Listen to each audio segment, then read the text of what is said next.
go live. Bing bong. I guess there's not really a point in trying to fix my camera now. Hello, world. Hey, y'all. Let me hit the enter button on this. Shazam. Wabam. Yo, why does Alphonse look like that? In the thumbnail. I was just like through, you know, we were trying to get the art that we've already done of him. Mm-hmm. And I'm honestly glad that we didn't have it, because I think there's going to be so many people who are clueless and don't know that this is even happening because they only pay attention to like actual content. So it's like it's a way to non-spoiler it. Yeah. And we memed the first time around too. So Yeah. I am pleased, even though I don't even know, but here we are. Hi everyone. I should have pinned the question form. If any of the mods could post the copy pasta for the question form, that would be great. And if you're the first one to do it, you will get one airhead. A single one. This feels like I'm running a class.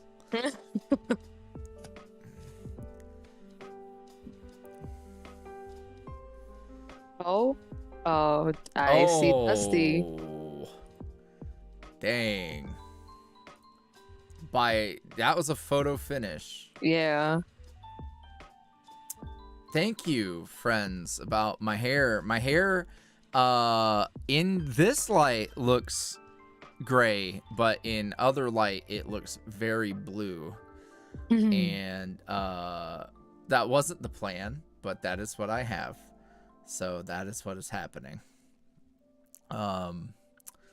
It's a pretty blue, so I'm not upset, but it's not exactly what I was trying to get.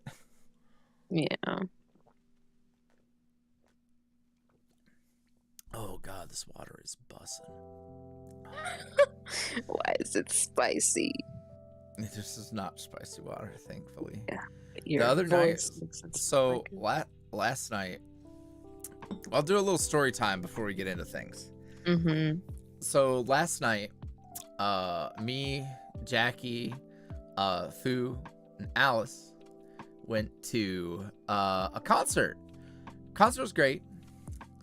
And I was very excited. I was excited, but I was exhausted in the end. We had the most ridiculous Uber ride back home. The one there, guy was silent the whole time. Loved him. And the one home, guy was silent for the most part as well. But there were a lot of concerns. He really wanted to get us home in a timely fashion, which is a pleasant way of saying that he drove like a fucking madman. It was horrible. His playlist was eclectic, to say the least. We went from Red Hot Chili Peppers to Eminem to Meatloaf. And at that point, I had other concerns, so I wasn't paying a whole lot of attention to the music.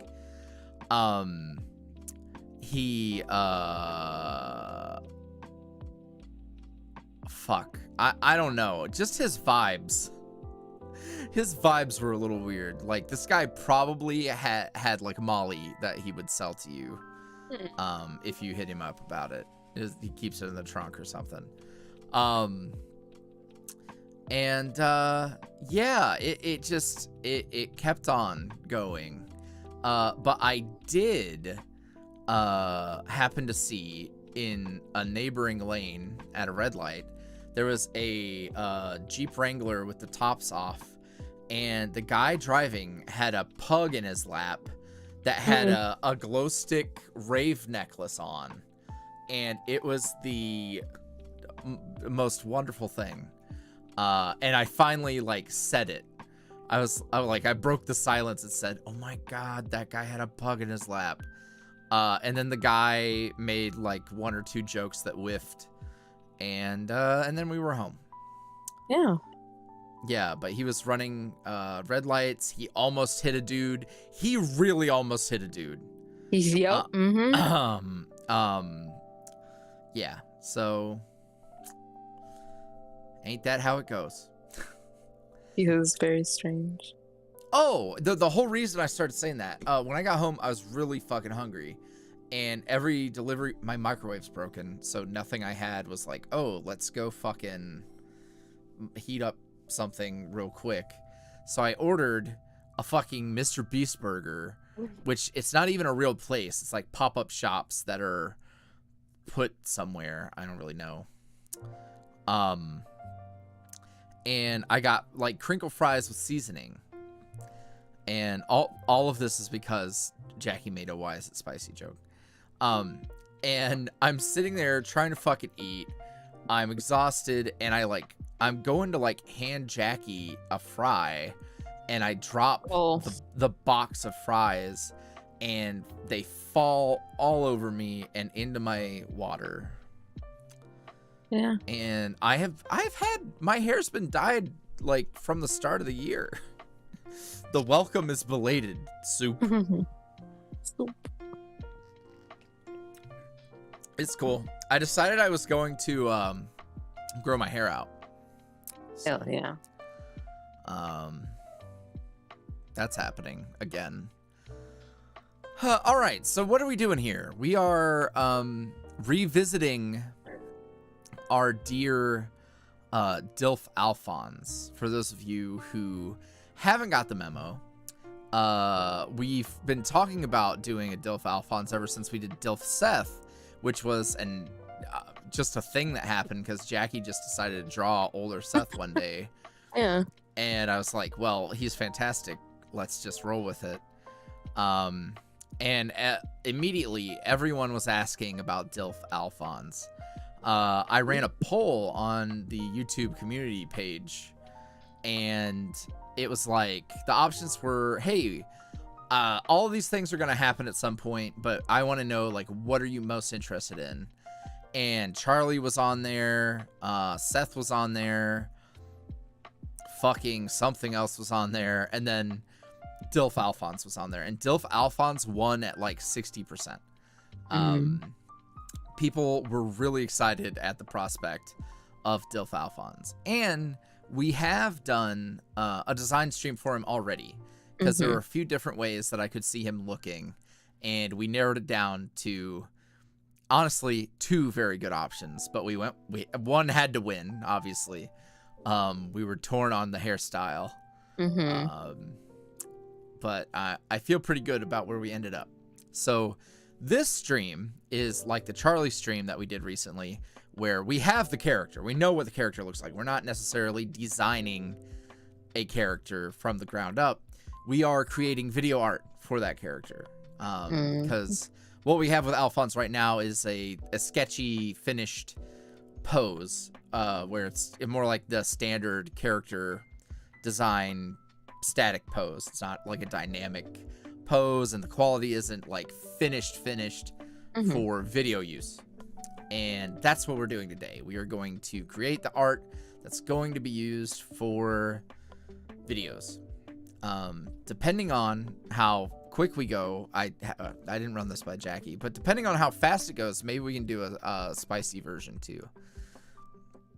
Yeah, depending on how much I have in me too.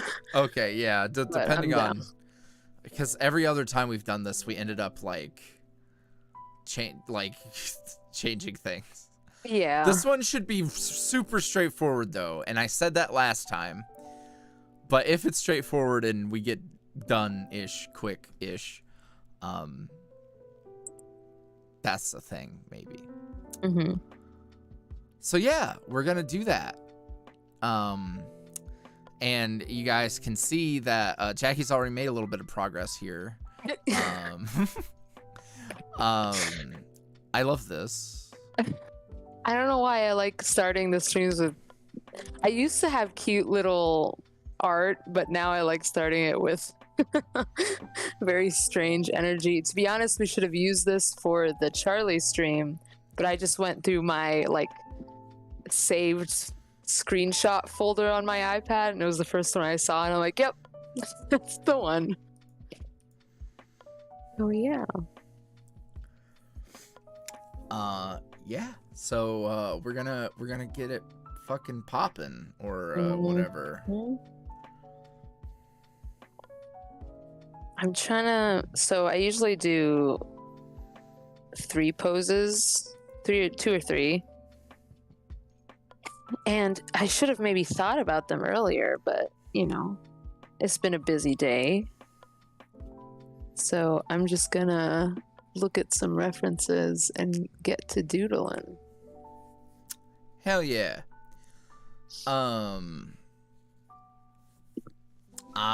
We have a question form. That is the best way for you to send in questions. We try not to clutter chat with questions. If you've sent it in, I will try and get there in a timely manner. But yeah, just be patient while I do the thing. Yeah, so why don't we do that? Sliced Bread asks, do you read webtoons, and if so, what webtoons would Seth and Al like if they did? I don't read webtoons. I don't fucking consume a whole lot of media outside of shows and movies because time, honestly.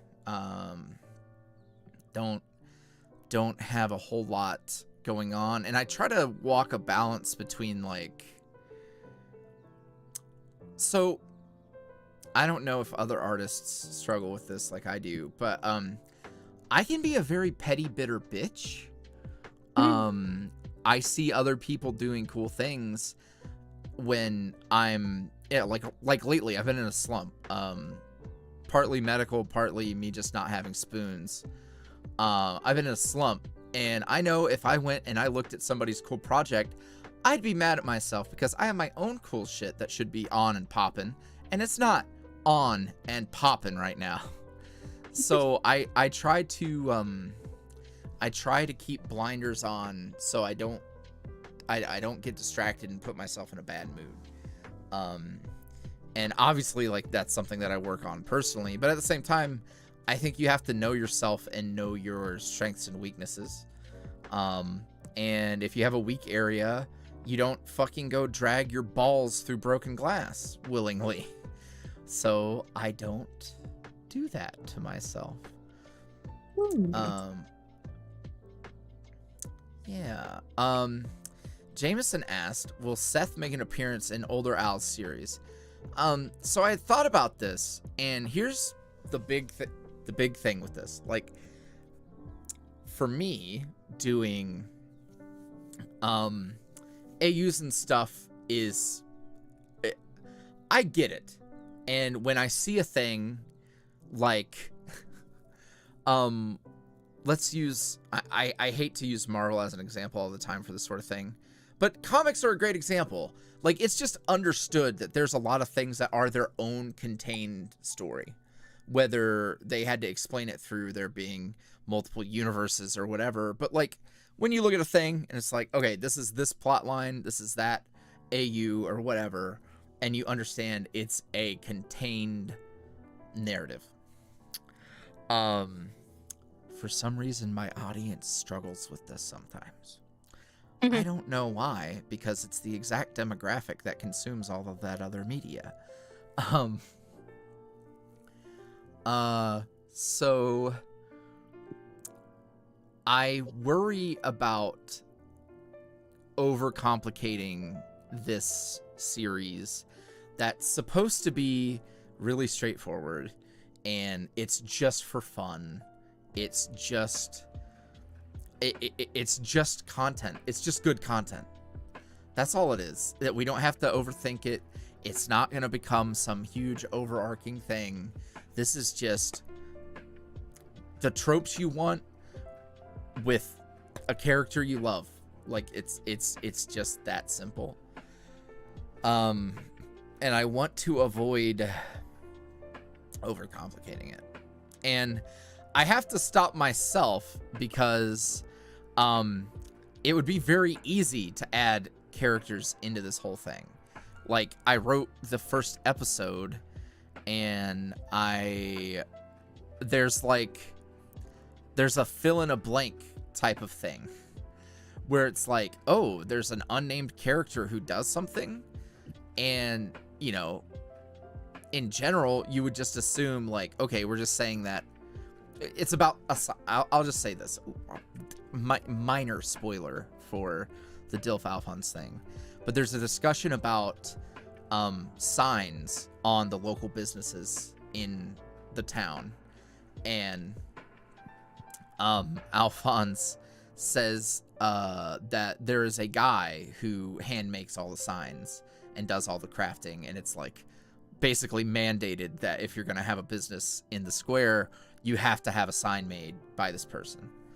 Now, if it wasn't in the context of an Alphonse audio, no one would probably think twice. It's like, okay, there's an NPC that makes signs, is the way that most people would just take that, which would be a correct way. And it would be very easy to make a character to fill that role, though. But then that turns into a whole thing, and I'm trying not to turn this into a whole thing. So sometimes you have to stop yourself. And the thing about in this series, I established very early on that this is a completely different Alphonse in a completely different story, and I leave it open for your own whatever you want to do. Like, do you want to assume that this is perhaps an older version of the Bittersweet Listener?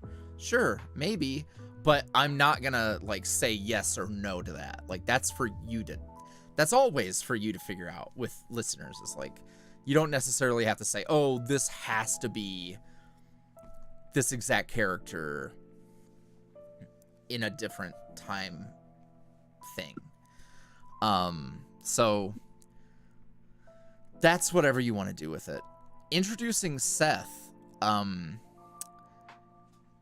thing is like, in this particular established thing, like, Alphonse and Seth were never a thing. It never went that way. The plot was never that. And I'm worried that even if it was like, okay, we've established that this is all different, that if there's even a reference to Seth, people will be confused. And the last thing you want to do is go in with the intent to create something that's just straight up brainless fun. Like, it's purely for doing the tropes, for doing, for creating spicy potential, all of that. Yeah. So you don't want to bog it down with extra stuff.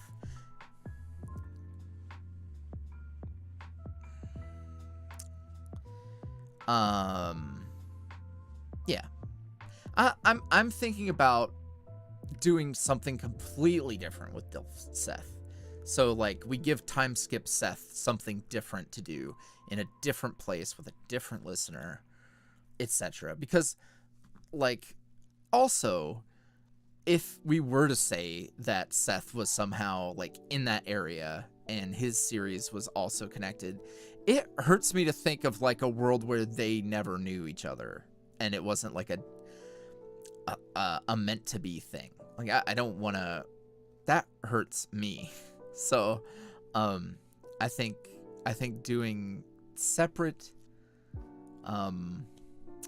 things, but in a similar spirit of them being older, is probably the way to go.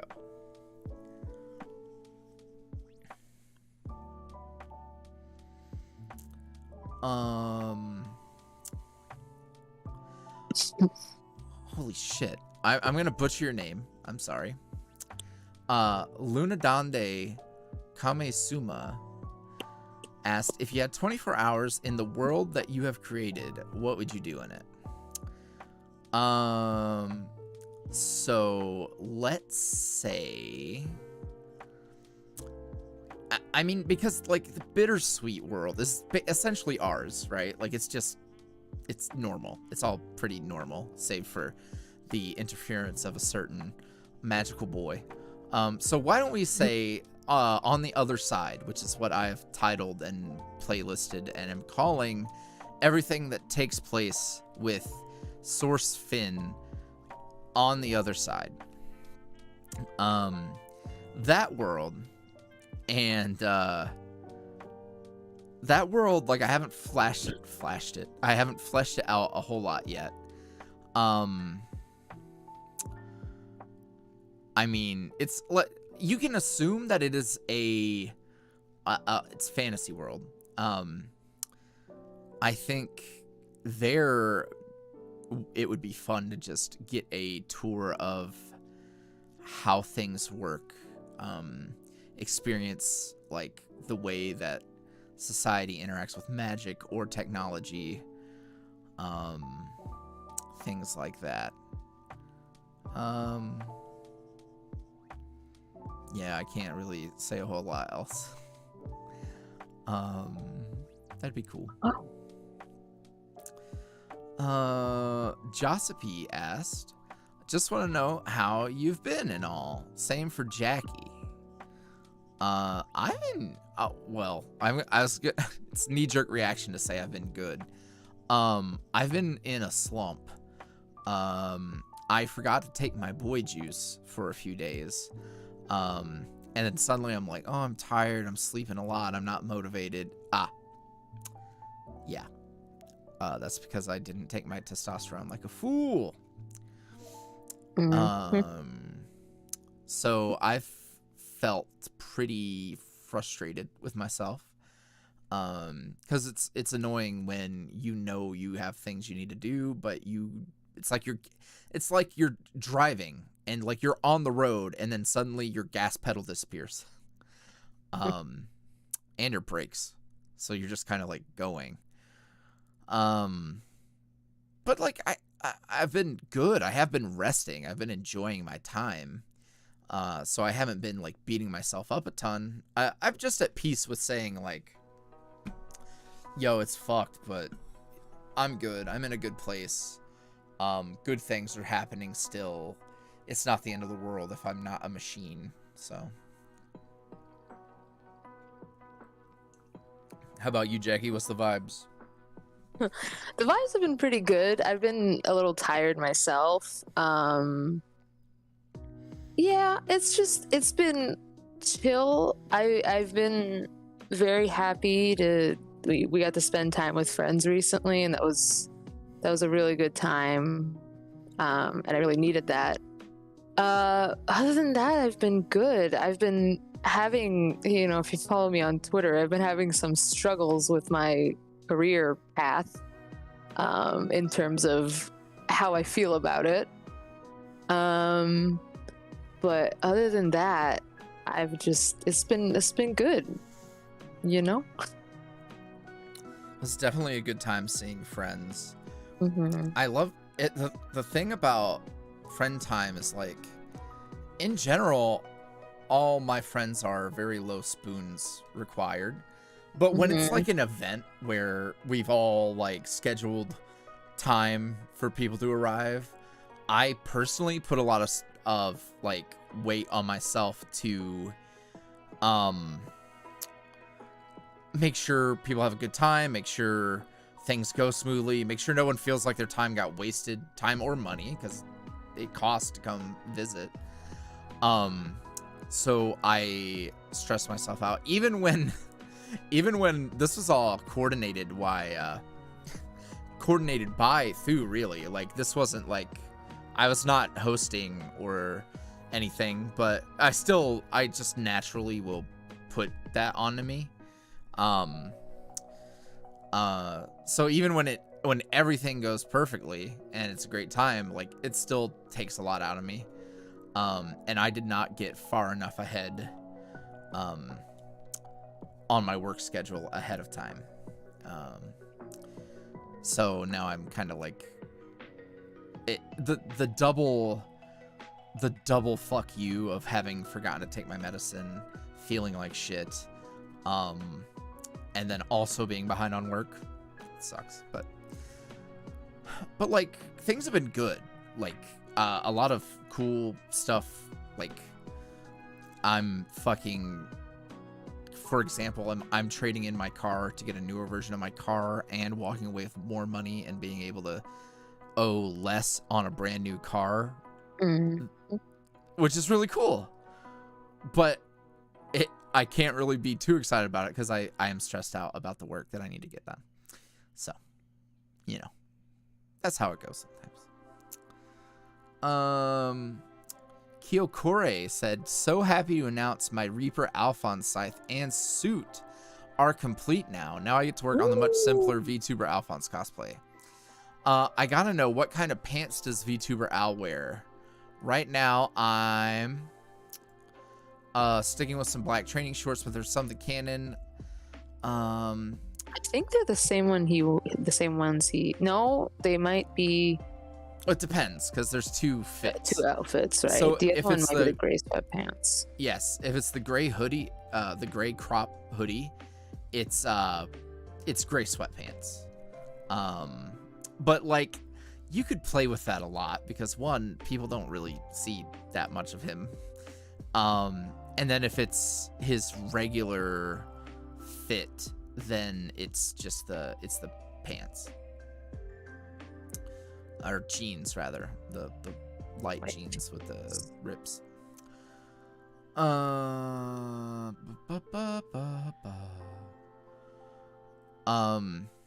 Introverted Weirdo asked, any plans for some characters you haven't voiced in a while? I don't know. I get that question, and yeah, like recently I got that question about Aizawa, and then I didn't even plan it, and then I did Aizawa, and I've got more Aizawa to do. So it's like, I don't know. My plans are so fluid that it doesn't particularly matter what I think today, because it could be completely different in a few days.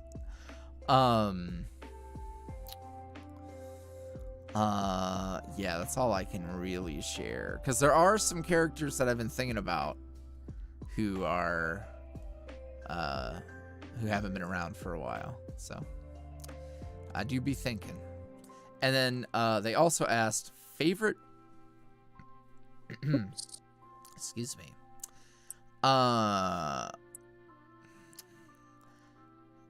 what's your favorite comfort movie of all time? Oh dang.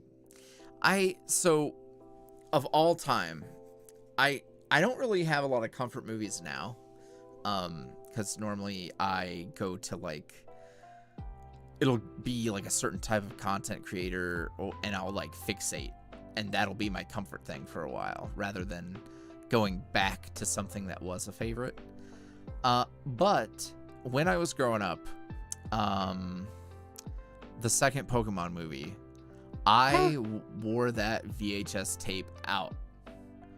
I wore it out. I'd put it on, and I had my TV VCR set to repeat, so it would just play throughout the night. And Lugia's song would always be very comforting for me. So I would say all time, that's probably the one. Mm-hmm. How about you, Jackie? You got a specific thing? That's funny because all-time comfort, and I'm forgetting the name now. But I think it's more comforting because I watched it a lot with my mom, and it's not necessarily my favorite movie. But it's the one where, oh God, wait, let me see if I can find the name of it.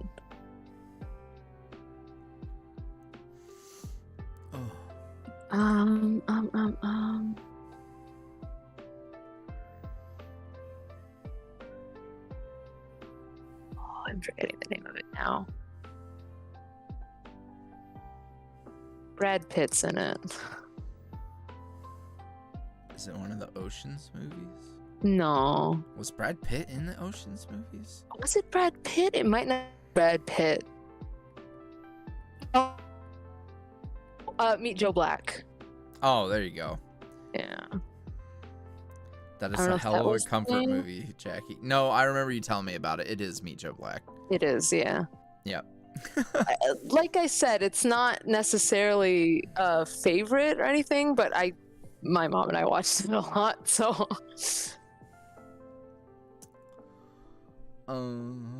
Also, completely different vibes, but The Lion King 2. Yeah, I watched that one a lot just because I like lions.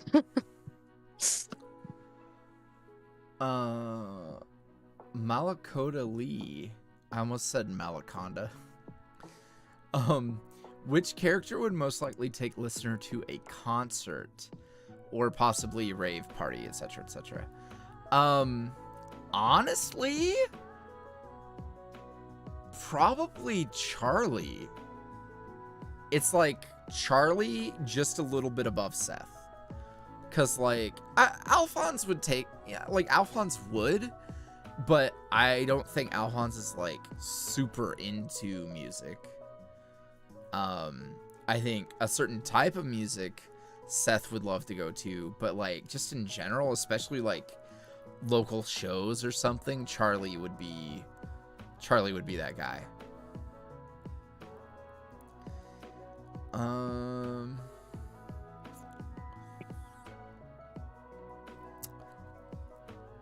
Hana Mitsuko asked, I know it's not about Pinky Boy, but when is Cowboy Seth going to come back? If not, that's all right. We need more Dilf Seth too. Yeah, I don't know. I've got so much else going on too. I feel like the big draw would be Dilf Seth stuff. I actually have just Seth stuff, like just regular old Seth. It's just a Seth AU. It's a little series with your boy Seth. And I think people really like that because it's the stuff we've had where it's just Seth has been like just a single thing. But this is like a little contained mini series.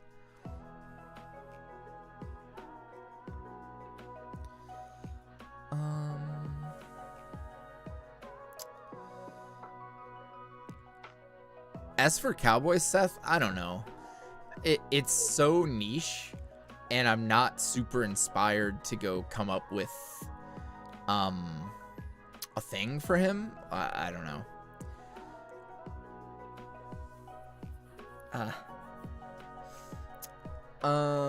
Let's see.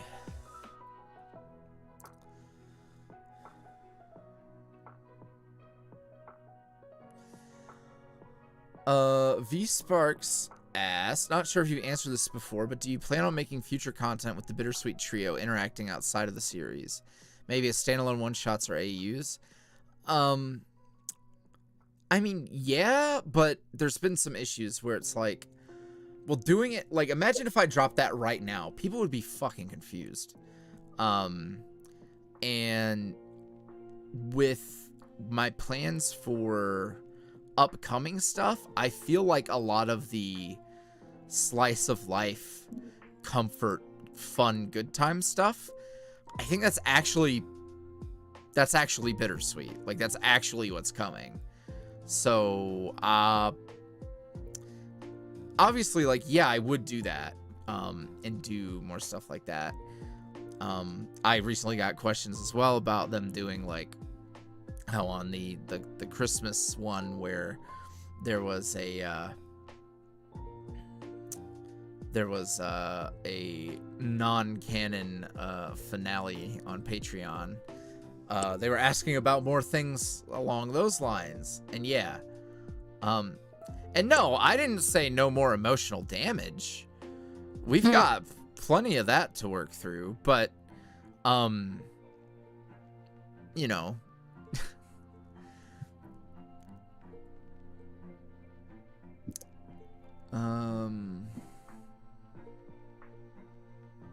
Struggling with poses today.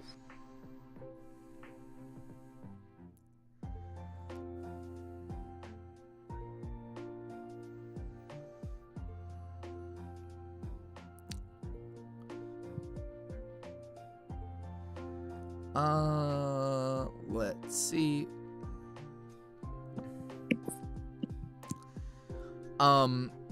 Tia asked,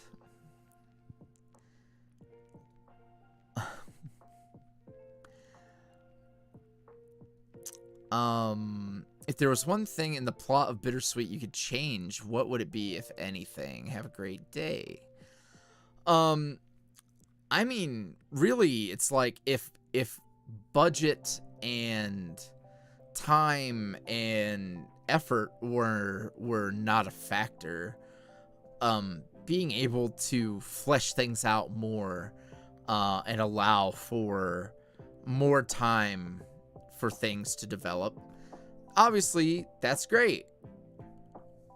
But you know, that's not really in the cards.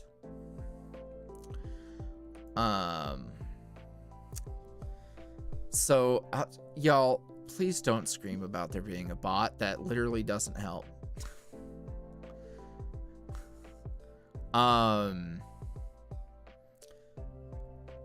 Yo, what was that bot doing though? Because it was literally just emojis. That's like me if I was a bot. Just like random emojis. Spicy face, eggplant, sweat.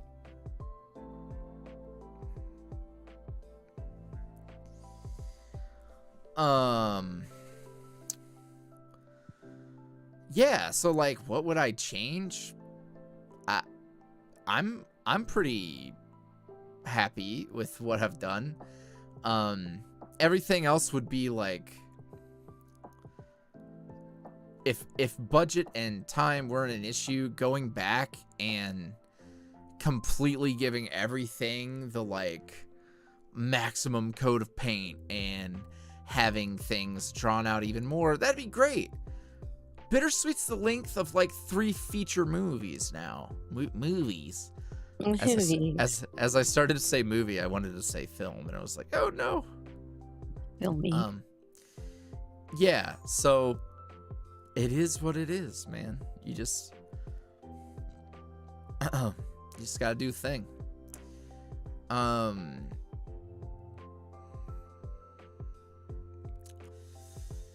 Would any of the YuuriVoice boys have a specific opinion on the state of Ohio? Oh. I feel like Alphonse would probably roast Ohio. Or at least he would roast Cleveland. The rest of Ohio's whatever. He would roast Cleveland. I'm literally that's my Alphonse is just my self-insert side speaking, because that's what I do.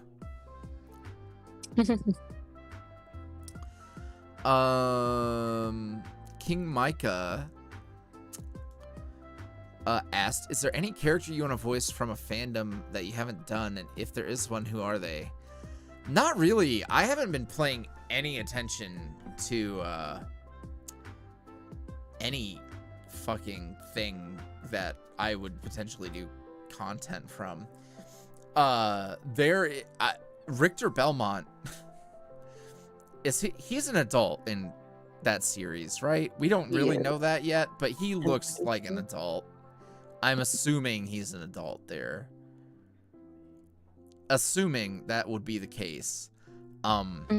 They really ooh-ooified him a little bit, because he looks like a Street Fighter character in the games. At least in certain games, he looks like that. But in the upcoming Castlevania series, he looks beautiful. He is a perfect blend of, like, you can see fucking the inspiration from Sypha in his design. The way his hair is a little more wavy, and the eye lines. Oof. We love character designers.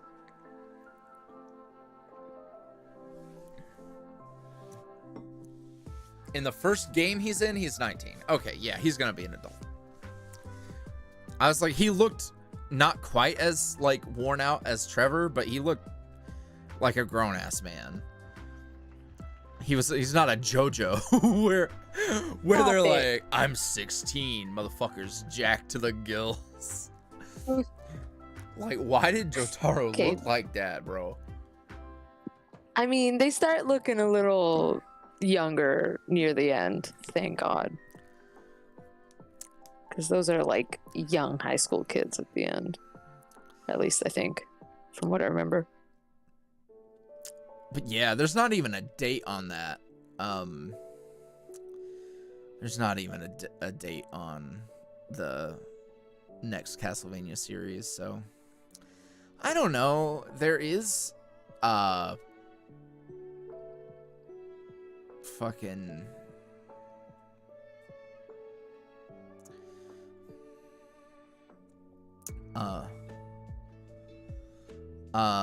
there was fucking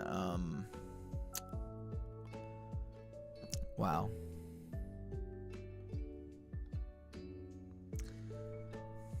There goes whatever thought I had. Oh, fucking Fire Emblem Three Hopes. That's coming out. And I'm assuming that also has the time skip in it with the characters, but like, I don't know. Just doing a fandom thing and fucking doing one audio and never doing another thing is fucking lame, and I'm tired of doing it, so that's how I feel.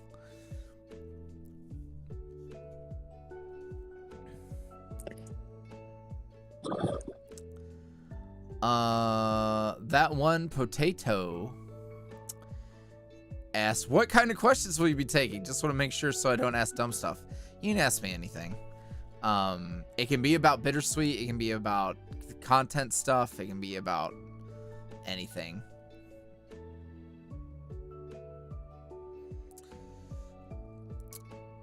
Do you have Pokemon Sword or Shield? Yeah, I have Sword. Yes, I did. I was watching the Final Fantasy 7 stream. It was very I know it's kind of lackluster. Like, it gave me what I wanted, but it was like the bare minimum in terms of like production or like fanfare. They're like, here's some pictures of upcoming merch. Here's the games. Goodbye. It's like, that's all it really. Why are we doing math in the chat? Hot dog filter yourself.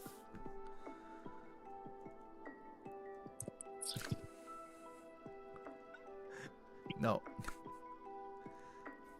I swear. Okay.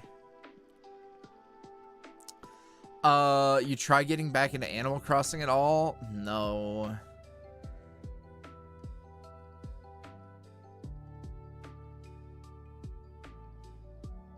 No, it's not so much, my issue isn't like the trailers. The trailers showed plenty, and it was fine.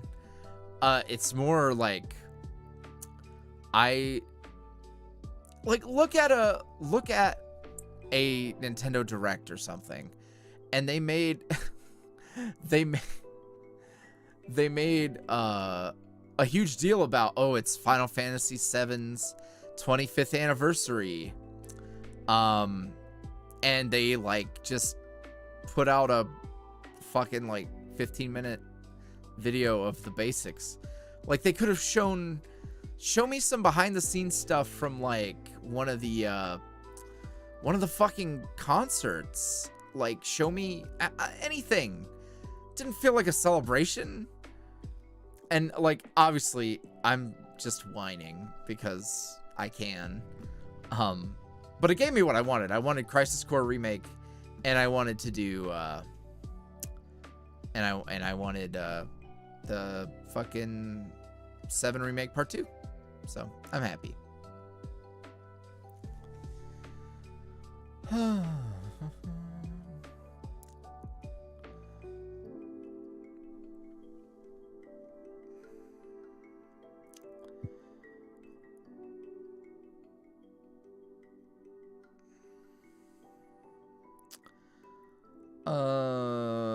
Can Al and listener be rat buddies?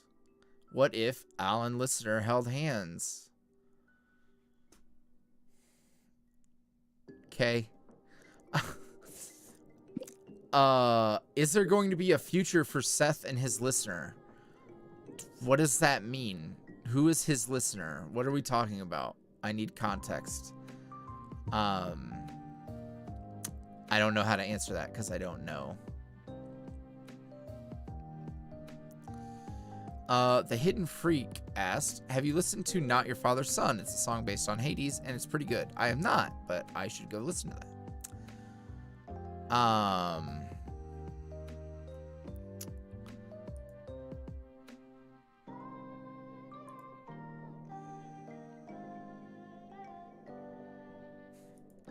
Damn, Thu, you sniped that one.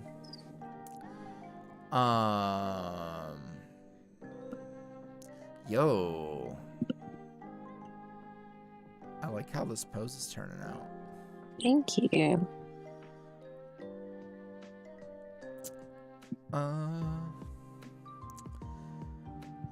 What's Seth's favorite type of moth? See, I have limited moth knowledge, so I can't really answer that. He probably loves them all. It's a pink and yellow one because it looks like Alphonse. Aww. Kai asked if Alphonse was a place, what would it be? Ow.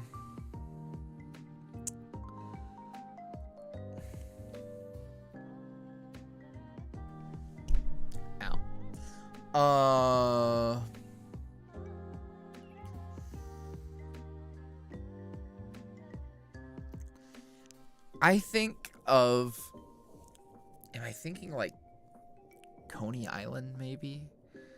Something with that vibe. He would be like a seaside carnival place. That's the vibe that I think of. That has one of those make your own taffy places and carnival rides and stuff. That makes me think of Alphonse.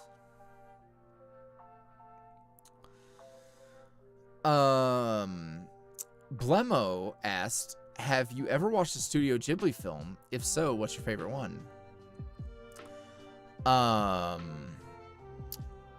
Yes, one. I have almost all of them on Blu-ray.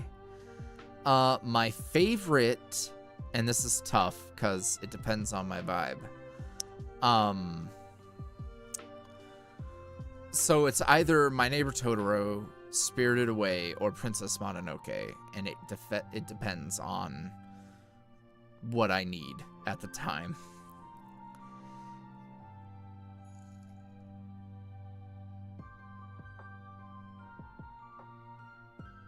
Oh, Jesus. 12 minutes ago, Plus Ultra Otaku donated $3 and said, when I saw the cover for the stream, I laughed, saying, that's not Al, that's an evil twin. That's fair. And then Artsy Buy Trash donated $100 and said, I got you, boo. I will pay whatever your budget is to keep y'all going. Thank you. That is really fucking generous. Thank you. I appreciate that a lot. It's the name of the bots that is getting me here. Naked HD, love to cheap fuck? Then we are in. They do it so that when you delete the message, their stuff is still there. Oh, I see. Well, Yeah. Listen, guys. In case you didn't know, there are no hot singles in your area.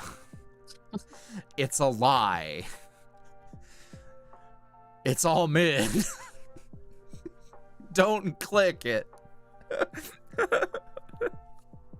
Those fucking ads back in the day, man. Oh.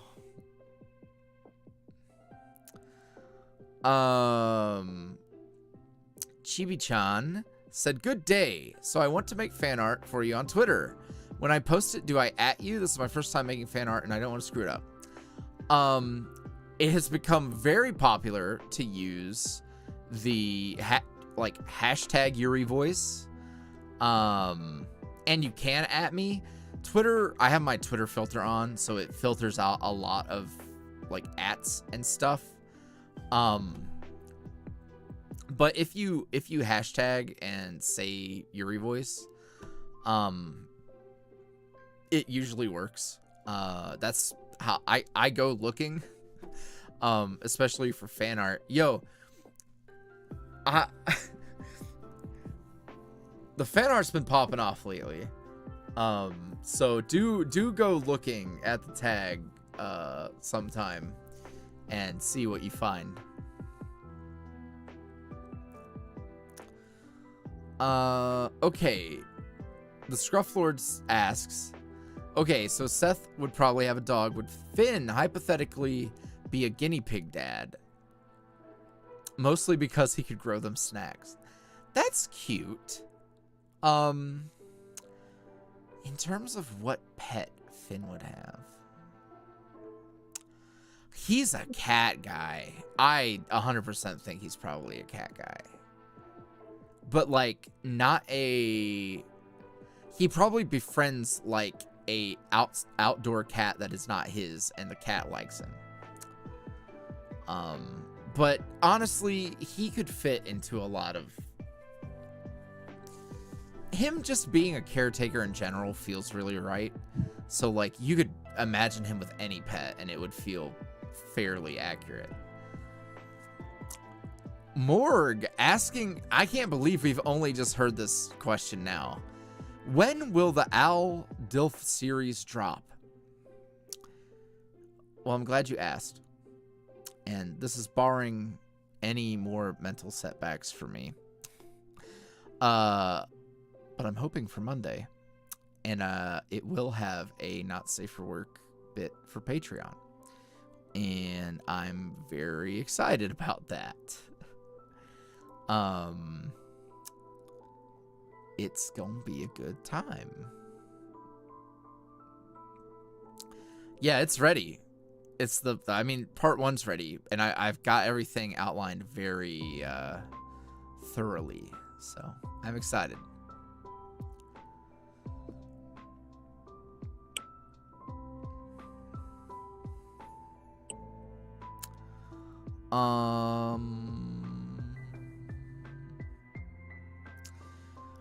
Rosalie asked, will we ever get more information about listener, like kind of a background? We talk about this one a lot. It always depends on which listener you're talking about. If you're talking about Bittersweet, no. Like, you gotta understand that this listener, for some people, is now like 3 years of content. Like, they've had this listener for a long time. It would be a huge dick move of me to now say, hey, I'm gonna throw in some extra, wait, is Father's Day on that Monday? It's the 19th, right? Oh, no, Monday's the 20th. That's so close, though. That's so close. It's very fitting. Super fitting.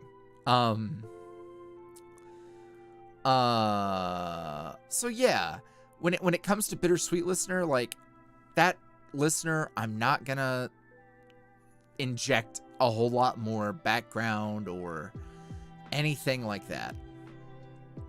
Cause it just does not feel fair at this point.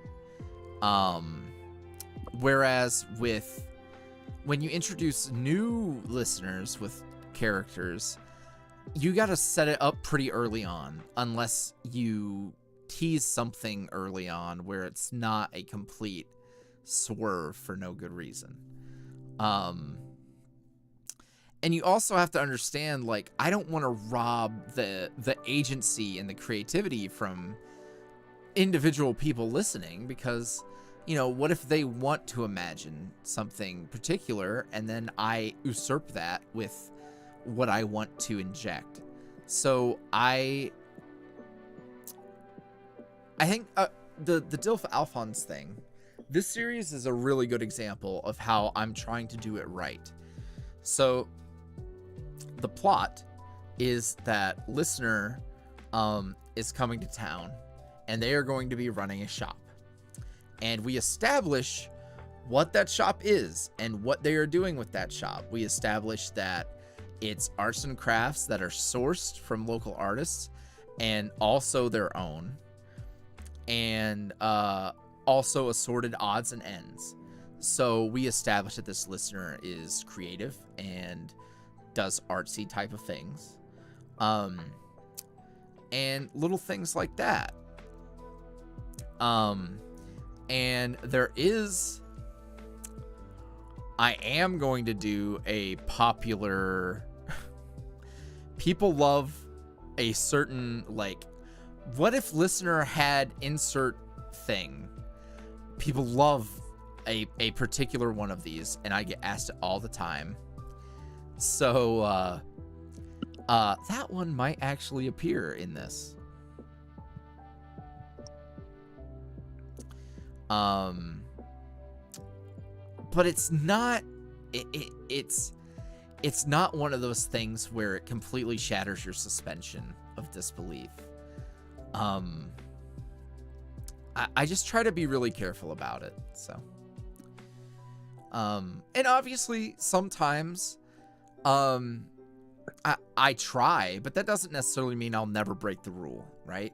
That doesn't mean if I really want to do something, I won't take a chance. We've seen it with Bittersweet. Like, not everybody loved the way that Bittersweet went for the past 2 episodes, and I knew it was a calculated risk because it's what I wanted to do, and I've done this before. I've done it before, and it's hit me in the face before. Like, looking back on the Galar Guzma series, the blowback on that was strong. And what's sad is I think the majority of people still liked it, but I was not prepared for that kind of pushback on something I felt so personally about, because people don't really take into account why you're doing a thing. Because, like, I didn't even really think about it, but looking back, like, the Galar Guzma series was vent art for me. I was struggling with feelings of abandonment or feelings of not being enough, and I made art about it. So yeah.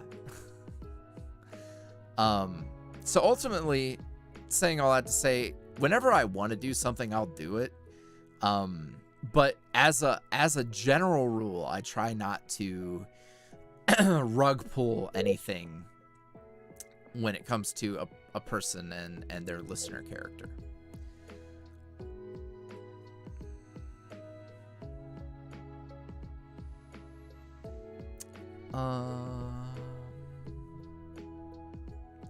And honestly, I think I love Bittersweet listener, man.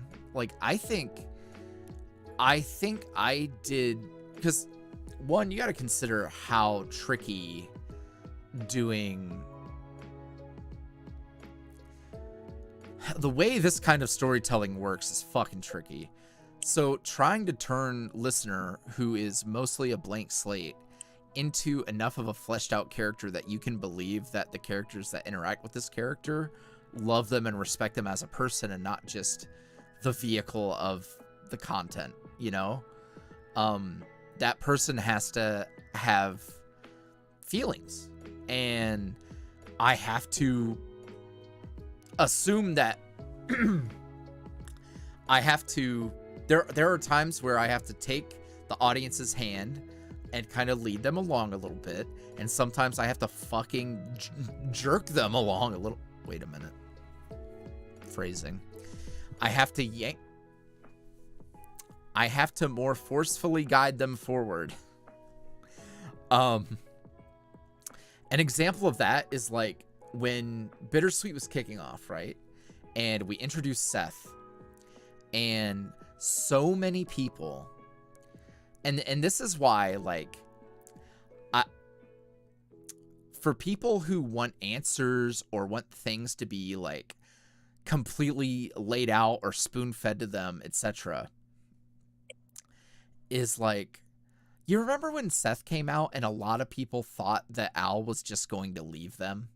Like, there were all these comments like, oh my God, he's going to leave us. And it's like, it's people projecting their insecurities. And I'm not saying that you're wrong for having those insecurities. Lord knows I fucking have them. But it's why on the longer walk home, when they go and they speak with Seth, and Seth says, like, if all it takes for you to doubt how much he loves you is me just showing up one night, then you don't fucking deserve him. Like, like, what do you mean? And that was my way of saying, like, hey, this character and Alphonse are solid, and you need to understand that your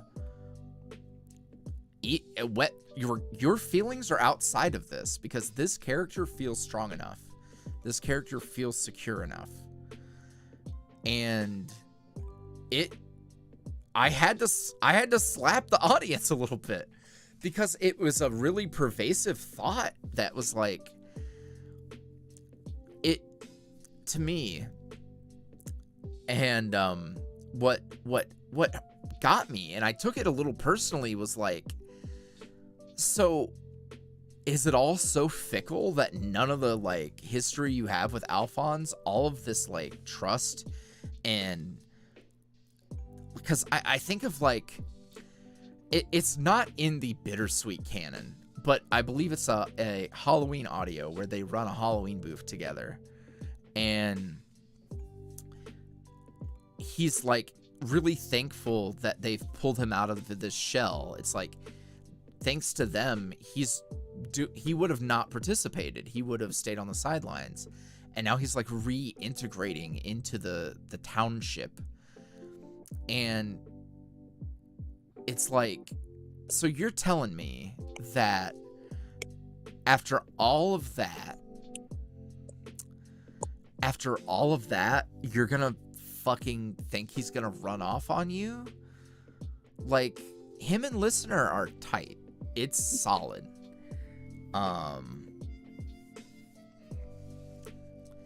Yeah. So I took it a little personally, because I thought that I had covered my ass enough, and I do believe I covered my ass enough. But you know, artists can be a little they can take it personally. So I did take it a little personally, and that's why I was like, no, we're fucking, this is how it is. Get in line. And it worked. And most people got the point. So I think it's just important to look back and remember, how far this series has come and what has taken place up until then. You know, we've come a pretty long way.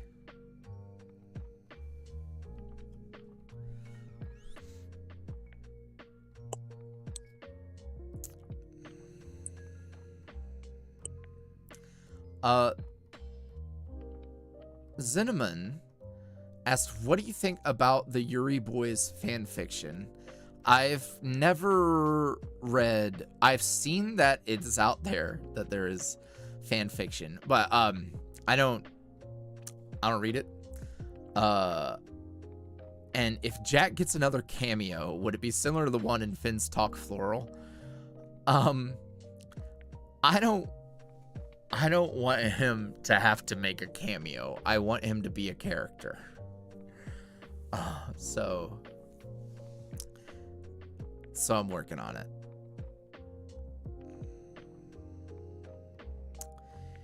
Dakota loves rats. Is there gonna be a Dilf Finn?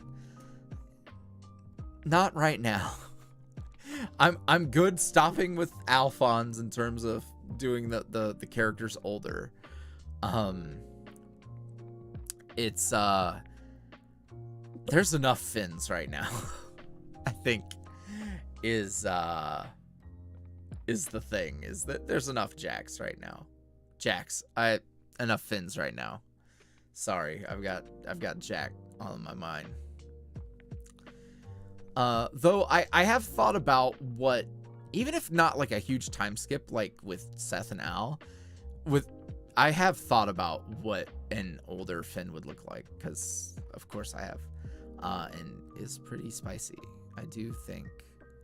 I've also thought about what a little bit younger Finn would look like, because we established, if you haven't listened to the that most recent Finn audio, you should.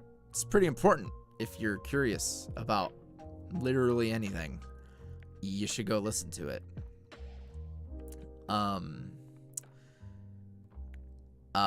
But he mentions his time at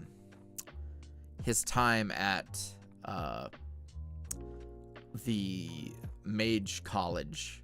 I haven't come up with like a special name for it, so we just call it the college. His time there with that listener and his fellow steward, which would have been, you know, not too long ago for this Finn, but you know, he would have been in very early 20s or even late teens, and yeah, I think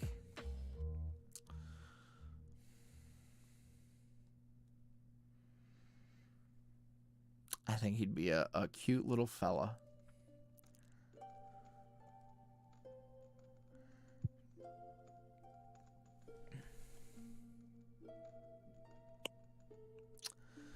Also, Cameron, I don't think it's creepy. I do get asked about my accent. So I've lived all over the place, is the thing. I spent a lot of time in Tennessee, but before that, I traveled a lot all over the place. So I got this like bastardized Southern accent. That's not like, I don't know. It's just kind of whatever it is. And no, Alphonse and Listener are not going to be married in the upcoming series. It is definitely we kick off, because here's the thing. It wouldn't be impossible to start a series with an established relationship, but to have to explain like that the timeline is not the same, like that it's a completely different situation, that Alphonse's life is different, that Listener is different. You would have to fucking do so much exposition. So much exposition. And no, I'm not eager to do a, oh, we're married audio. Same with actually, like, with characters having kids. I don't like it. I don't do that. You probably shouldn't expect it to happen.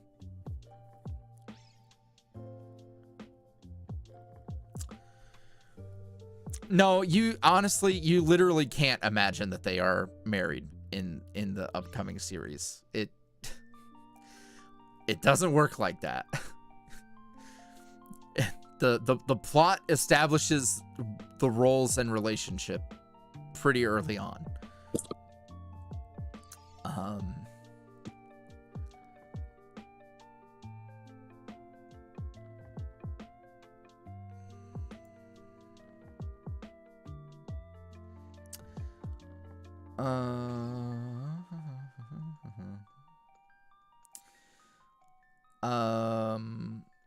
Morg asked, will there be Dilf, Seth, and Al poly audios? They don't know each other, so it wouldn't fucking matter. Ann01 asked, since the last episode of Bittersweet reminded me it's still Christmas, my question is, would listener and Alphonse get Seth his own Nintendo Switch? That way he doesn't have to keep borrowing Al's. That's a really fucking good question. Excuse me. You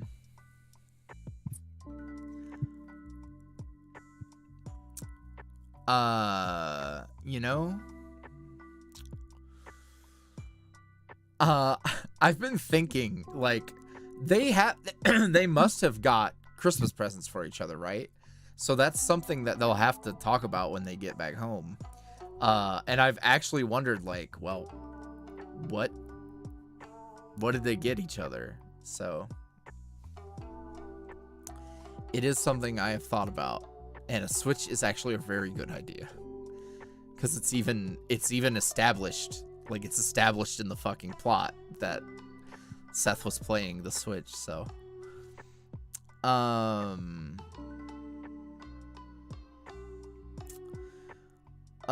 Morg asks, how old is Dilf Al, and where does this story take place? Age here, probably, like, I mean, let's be real, he still looks a little youthful, so maybe he's, like, really cool, but in his mid to late somethings.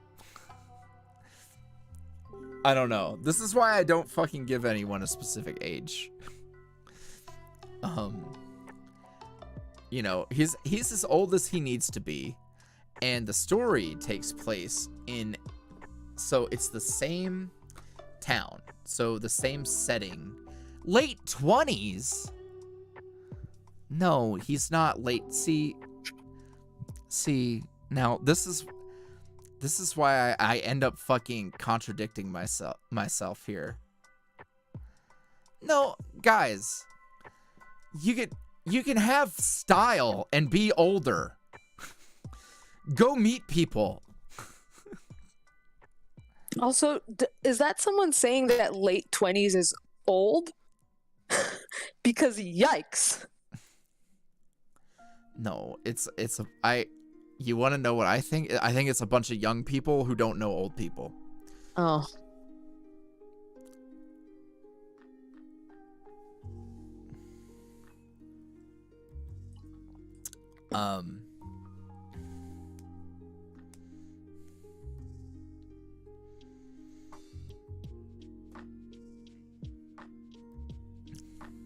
No, he's old enough.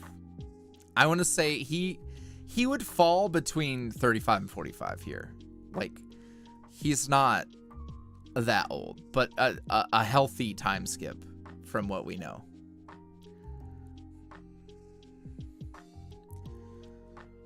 And, like, honestly, it just depends on how much age we want to put in his face. But in the design stream, it was definitely more about figuring out his fit and his hair.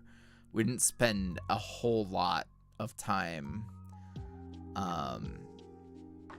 fucking figuring anything out. I'm struggling with these poses. I really like the first one. I like the first one too. I think it shows off, I mean, I think especially with the headshot, the way it would be framed in the thumbnail, like, that looks fantastic. I think the silhouette works really well too. Okay.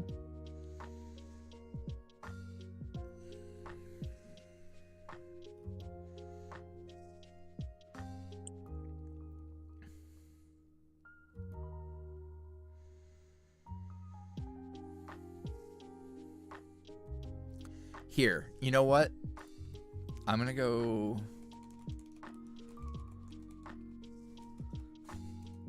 check something. I'm Googling. Yeah.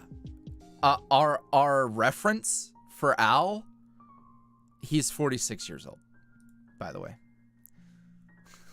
For the fit and the general vibe we went for, I referenced Justin Furstenfeld, the lead singer of Blue October, and he's 46, and he looks fucking fantastic. I'm not saying that is how old Al is here, but I am saying that it is certainly not out of the realm of possibility to fucking be dressing when you're an older man. And 46 is not even older man. That's not even. Anywho, there you go. That's my story.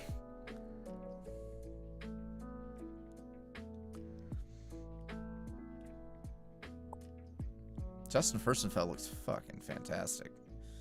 Sheesh.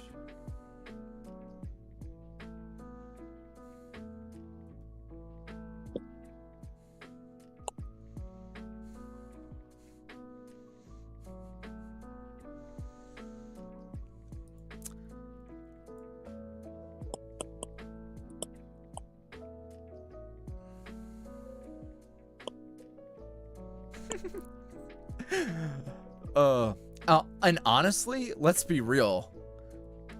Fucking we keep calling him Dilf, but he doesn't have a kid. So like we can sit here and go in circles about the age thing, but there's a more obvious fucking thing that you could point out that is not nailed down. Anywho, the other part of the question, which is a question that I have a whole lot to say about, is where does the story take place?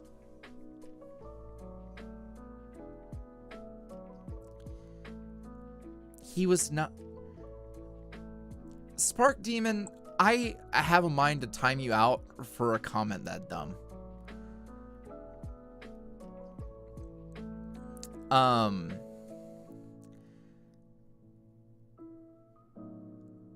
Let's see. What the fuck? I'm gonna answer the fucking good question, and we're gonna get off of this, cause holy shit. Where does the story take place?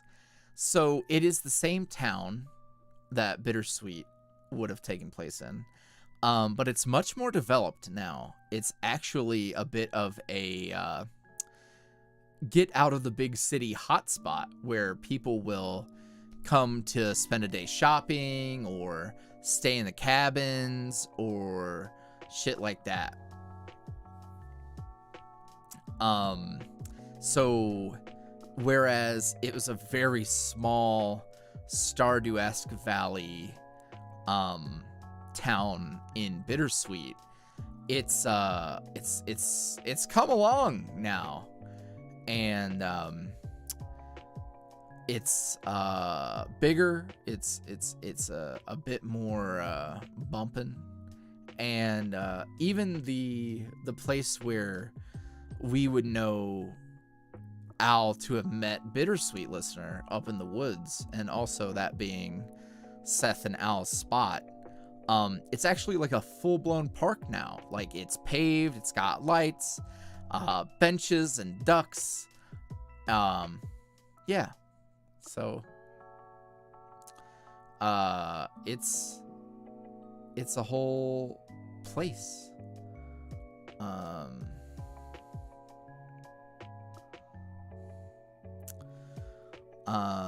Yeah. So I think that helps differentiate it from Bittersweet. And I saw a couple questions that ended up in chat, but I was looking at chat, so I will help. Yeah. It's a completely separate thing. This is its own AU. We just earlier I talked about how, like, yeah, you could put Seth in this, but I feel like it overly complicates things and will confuse people who aren't paying attention. I strive to make make it very clear that this is a different Alphonse. There's some very blatant ways that I make it obvious as well, in terms of just a little things that Alphonse says that will clue in people who know Bittersweet and let them know, like, wait, that's not our Alphonse's story. This is different. So that's something I wanted to make sure to do. So it's one of those things where you don't have to know anything about any other content to come in. This could be the first video you ever watch of mine, and sure, there's little Easter eggs, but in general, it's its own thing. Yeah. Hi, Miji.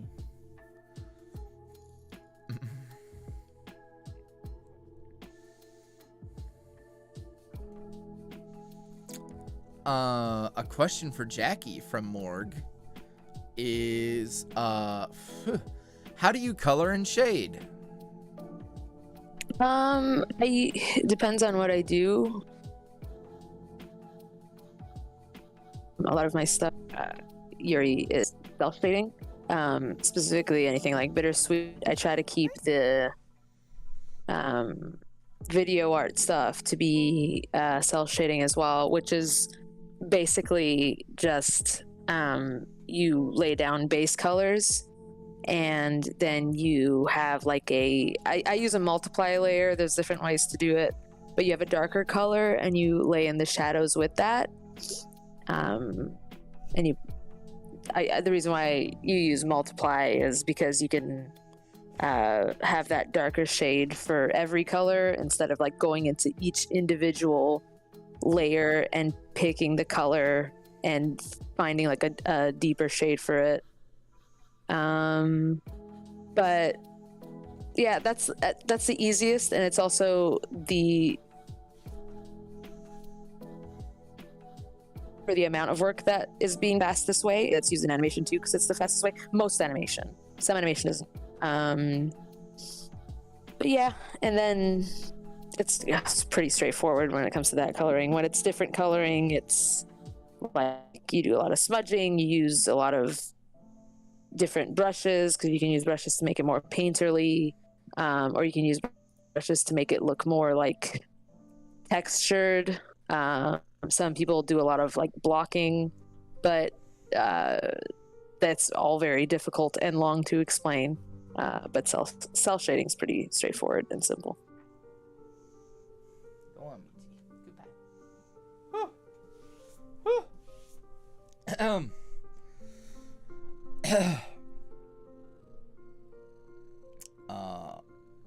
Marbles asked, what brush set are you using? You use one of the stock ones, right? Yeah, I use for the sketching, I used, I don't know if it's a stock one, I think it's the ones that I have downloaded. But I don't always use it for sketching. Usually I like to use a big boxy pen that looks kind of like the same pens you use for storyboarding, because that's what I'm most comfortable using. And it, it helps having more dynamic poses, because you can have a lot of fun with the lines. That's why they use it for storyboarding, because you can push a lot of stuff with it. But I use the third one down from the list here, so right under Studio Pen was the one I used for the sketching. The one right under that is the boxy storyboard-esque brush. For lining, I'll use the Studio Pen, which is both the storyboard brush and the lining brush are brushes in the program Studio Pen, and the one underneath there. But yeah, they're all, except for that third one that I used for the sketching today, they're all already in Procreate. But yeah. Sweet. Let's see. Elle asks, what makes you want to make spicy content? Paying the bills. Keeping the lights on, giving my cats a good life. You know, that sort of thing. No, it's fun.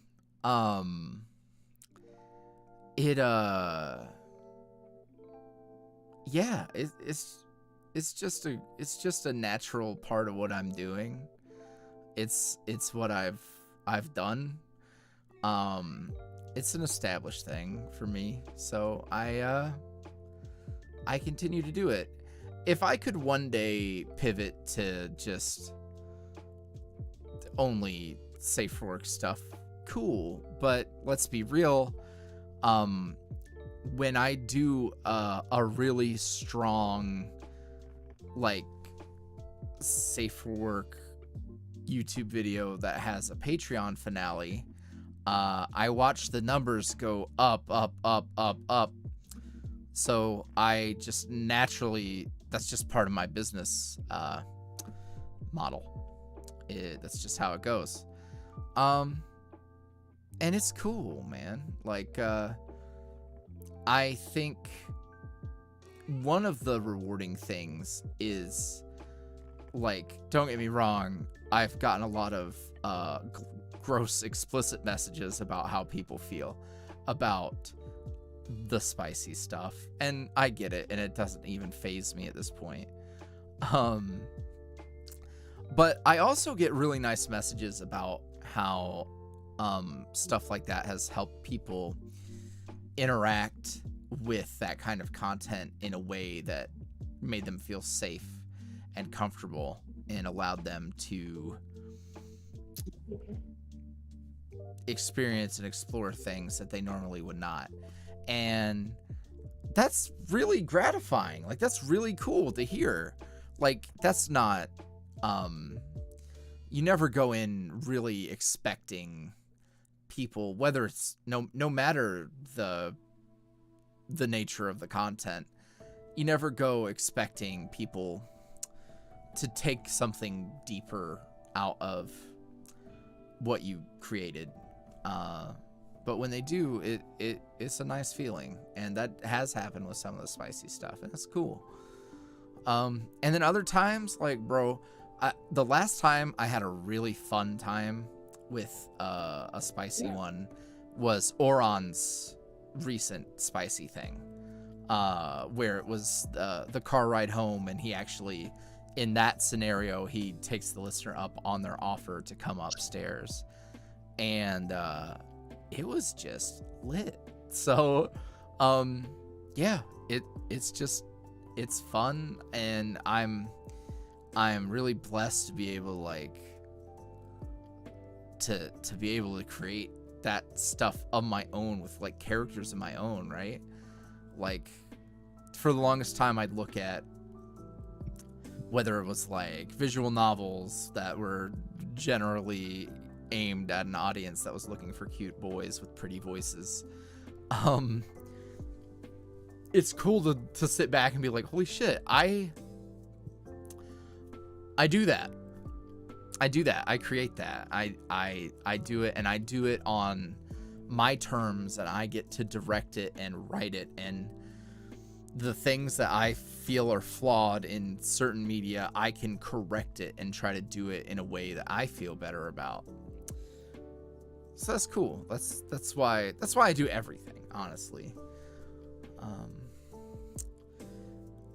Could we have a tattoo tour, or just like a close-up of the one on your arm? I would love to, but it is very difficult to try and show it off here. But it's my Pokemon sleeve. I can't, yeah, see, like, it's impossible to show.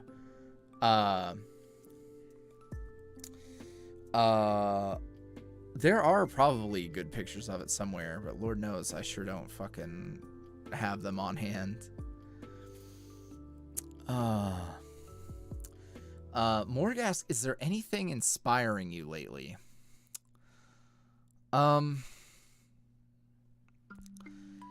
It's so strange, because, like, a good example, I never really know that it's inspiring me in the moment. But me and Jackie have actually been going back and watching Breaking Bad. And I see so much of, especially with Jesse, the character Jesse in the show, I see so much of what kind of inspired me for a character like Charlie, and just kind of like that whole scenario. Yeah, and I watched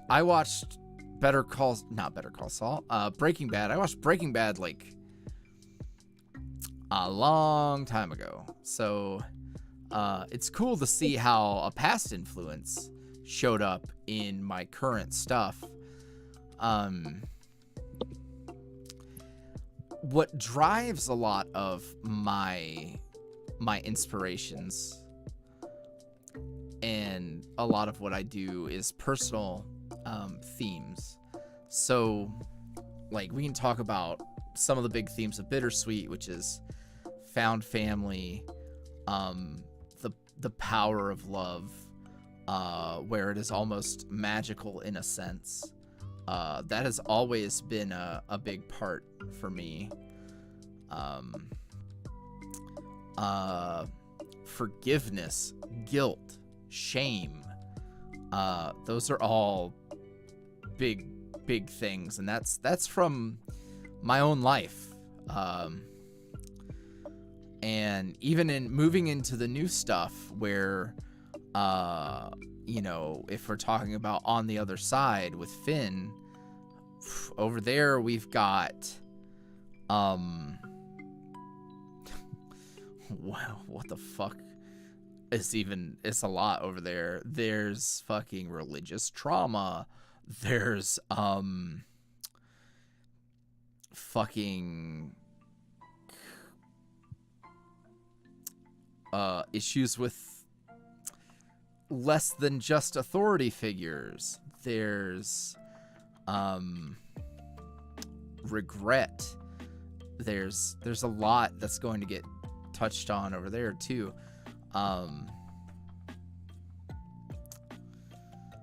And different types of love as well. So that stuff really does it for me. So yeah. What accent does Alphonse have? He has like a strange bastardized version of like it's like if you just put New York, Boston, and Jersey in a fucking soup and then prayed that what came out wasn't radioactive. That's basically what that is.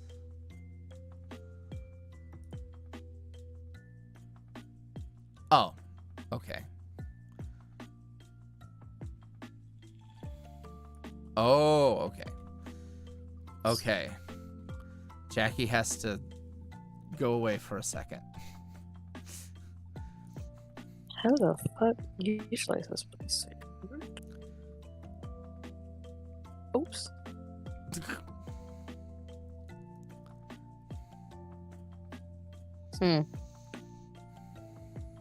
Oh, okay. Wait, let me do this.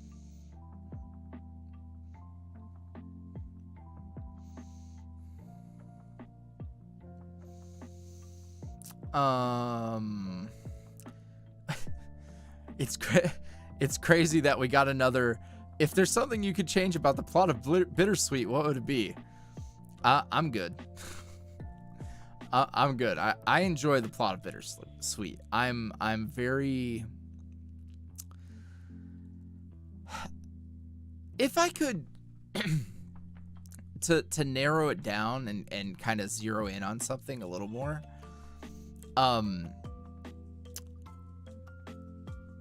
If time and budget, like I obviously preface this with like I've written what I've written because of what's available to me and what I can manage. I'd love to turn the adventure to the city that is chapter 3 into like a week-long thing where they're there for a fucking whole time, and we really get into it with like, we really dig into the Charlie thing, and Derek gets like multiple appearances and there's multiple confrontations, and you really get to have a whole thing. But like, bro, like, have you seen how big chapter 3 is? It's ridiculous. So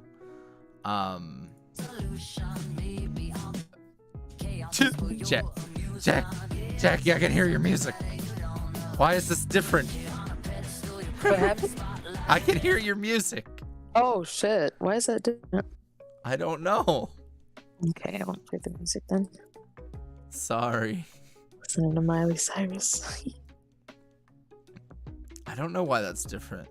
Yeah, because it usually never plays whenever I have music on. You could hold on. No, I that's can. all right. I'm down to. No. I muted you. Wait. Talk. Hello.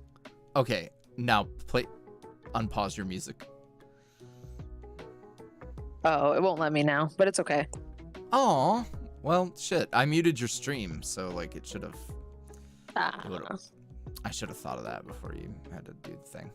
Mm-hmm. All right, well, for future reference. Chapter 3 is 2 hours and 45 minutes so far. Holy shit. That's what, like, I try not to pay a whole lot of attention to criticisms that I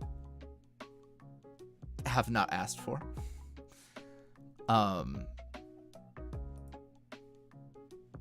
Why did I got disconnected from you? What the fuck? Hmm? I don't know. Now my shit's being weird. That's weird. Please, Discord.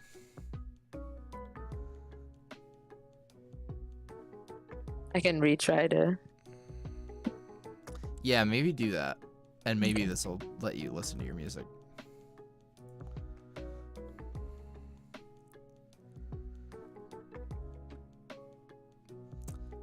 The entirety of Bittersweet plus Oron plus the latest Finn audio is just a minute shy of 7 hours.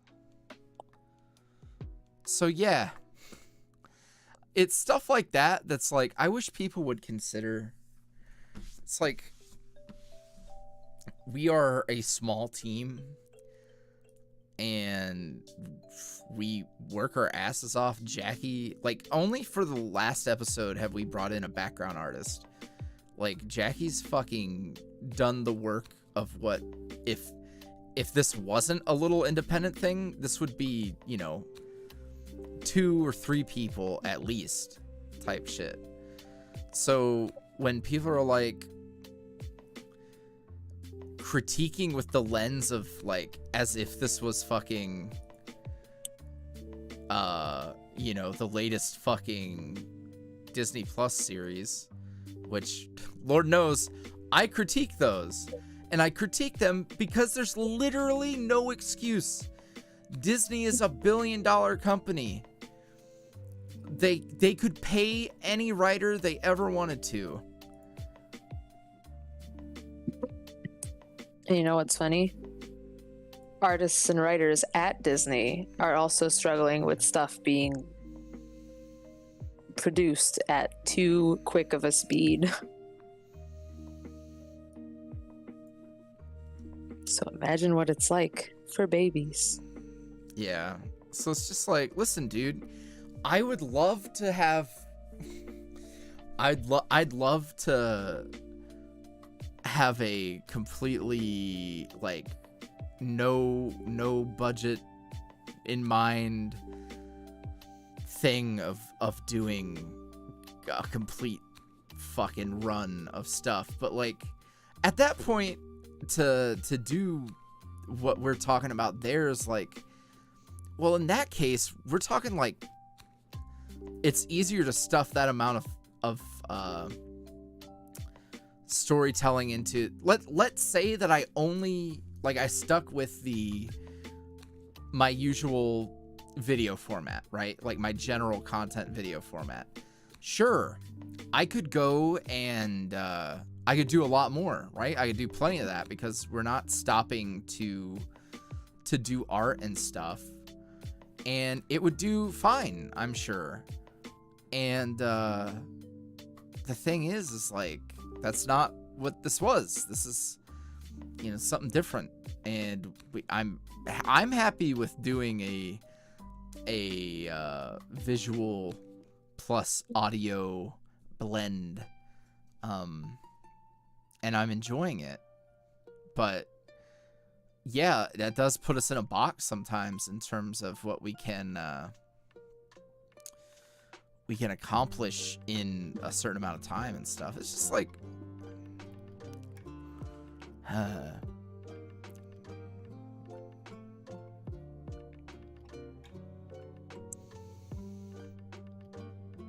that's a handsome fella.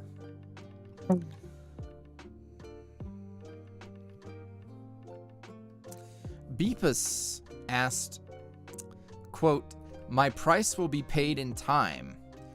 Does Finn mean like Al will pay with his time or has to wait?" No. When he says my price will be paid in time, he's saying the price for what he has done will be paid by him in due time.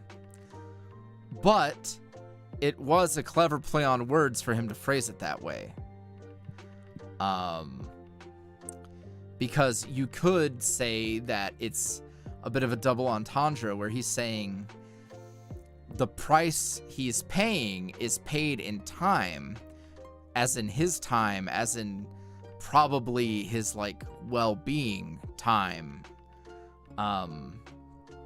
Because we established in the interlude, that zine snippet and with the first Source Finn audio, that he's not entirely well. Like, he's when we meet him in the tower, he's labored and struggling to ground himself.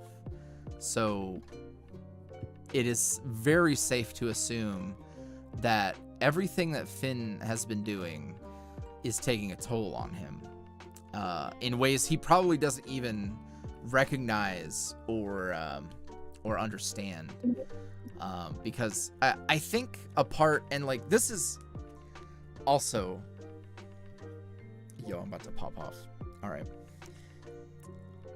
In one particular critique that I had read, someone brought up the listener going with Derek / listener getting kidnapped confusion.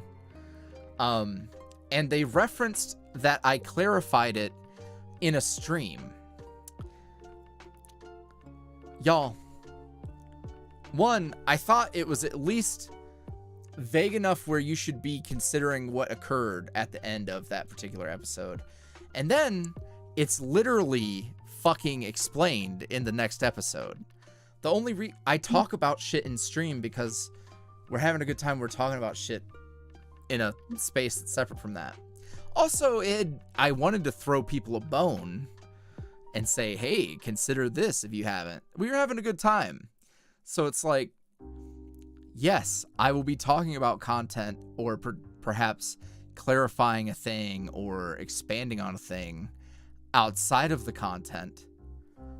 But that doesn't mean I've forgotten that it needs to be clarified in the actual fucking content. So, just throwing this out there that everything I'm about to say is stuff that is considered for the plot and what you will be learning in the content. But I wanted to talk about how a lot of people have been thinking about Finn a lot and trying to grasp like what Source Finn's deal is. And I think the angle that hasn't really been fleshed out or considered yet is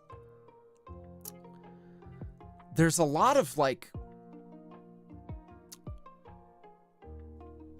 I don't want to say mad scientist because people are going to get carried away with the mad part, but like he is a scientist in a way that is like he is exploring unknown magic, and this exploration and the dangers that come with it are a big part of what's going on. And it's obviously that's what we're going to get into. But it's something that people are sniffing in a lot of different directions with him, and one that hasn't really brought up or been brought up is that him and his fellow steward discovered this magic and are trying to learn about this magic and understand it and figure it out and explore with it.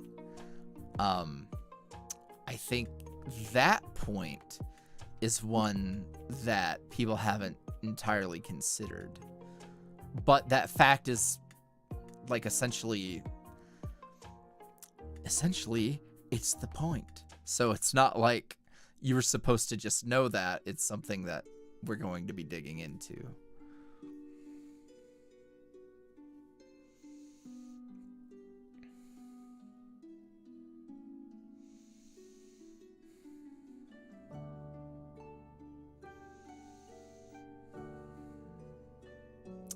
Yeah, so like I can tell you guys a few things. Like, so this magic that Finn is exploring, the whole thing with the dreamers, what he's learned about the afterlife and the nature of that, there are a lot of answers there. I know, like, for example, I know where him and his fellow steward learned how to start tampering with this and how to discover this in the first place. That has an answer already. I know how it's affecting him. I know what the other Finns are and what the deal is with that. A lot of that stuff already considered, already nailed down. Stuff like that. So it's one of those things where some people want answers immediately. And it's just like, just let it happen, man.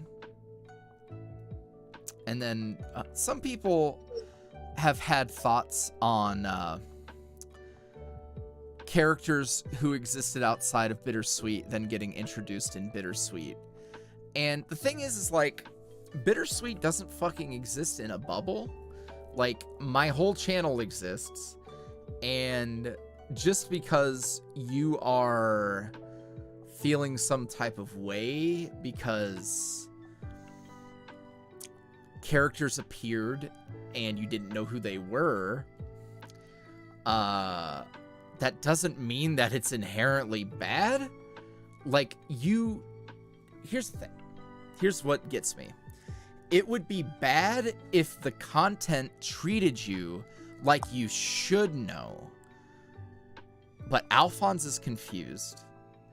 And whenever Alphonse is not confused with Finn, you are supposed to be confused because no one should know what he's talking about, not even him, because Finn is then confused.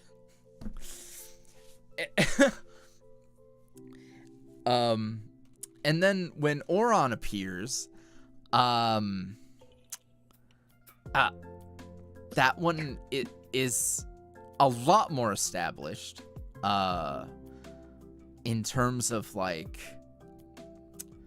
clearly that there is some sort of power above Derek. And it doesn't all have to be fucking spelled out in graphic detail immediately. It just boggled my mime. Mime. I said mime instead of mind. I hate it here.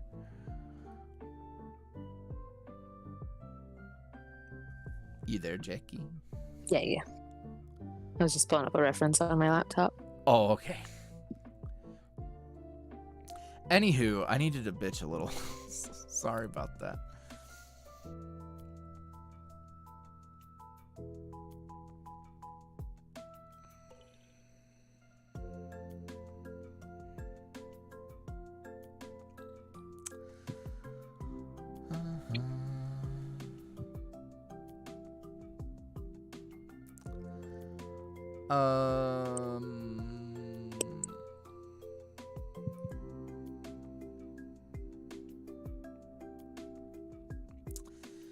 Fawn asked, I've been wondering how Alphonse feels about marriage. As far as we know, his parents had a happy, fulfilling marriage.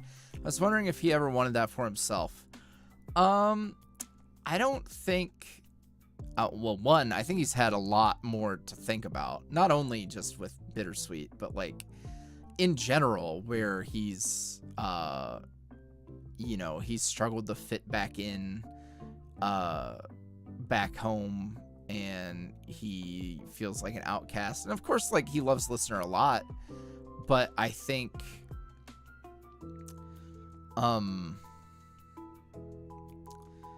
even outside of Bittersweet, so assuming like Seth never came back around, etc., like,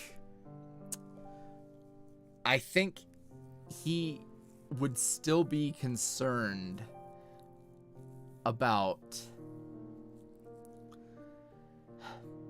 that level of commitment.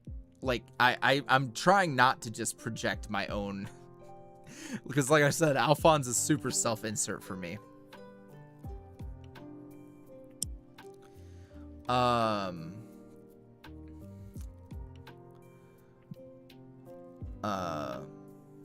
I feel like with what he's been through, like, he's not in a rush to make a huge choice like that. And you could definitely say the same for Seth.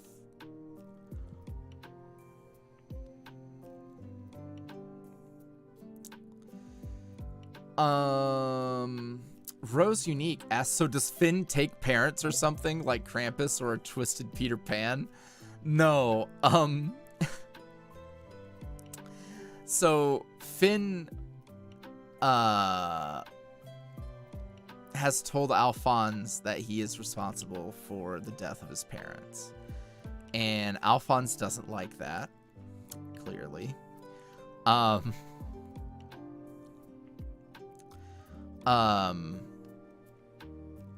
Fuck. I really don't want to piss and moan about this one person's particular critique.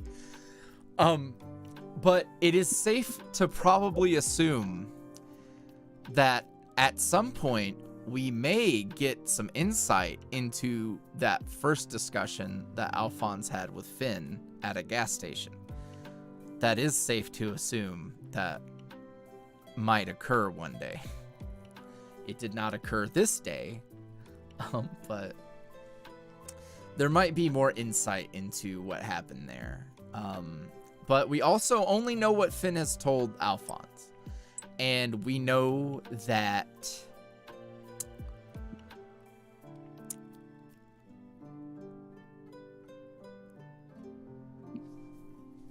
Alphonse has always had gauges. Ear openers. I'm gonna call them ear openers for the rest of my life.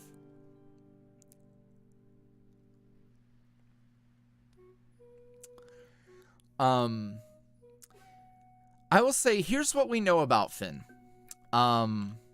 That even though he seems to be very well-intentioned and certainly has a good heart and has the best of intentions, he can be manipulative.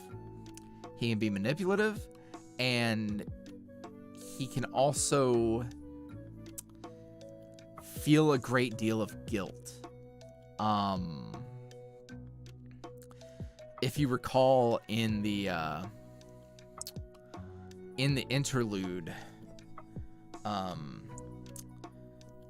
what does Finn say when he's thinking about what his fellow steward would think of him, and he says, you know, if you could see me now, you would call me a hypocrite. So you can tell that this Finn, as we know him, is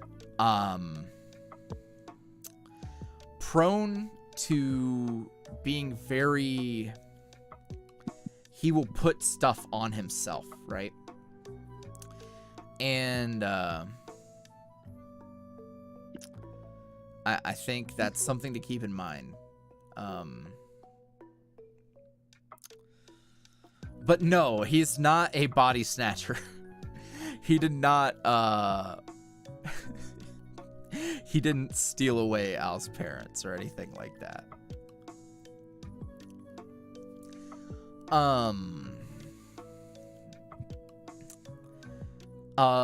Sliced Bread asked, will the ghost boy be coming back? No, I don't think so.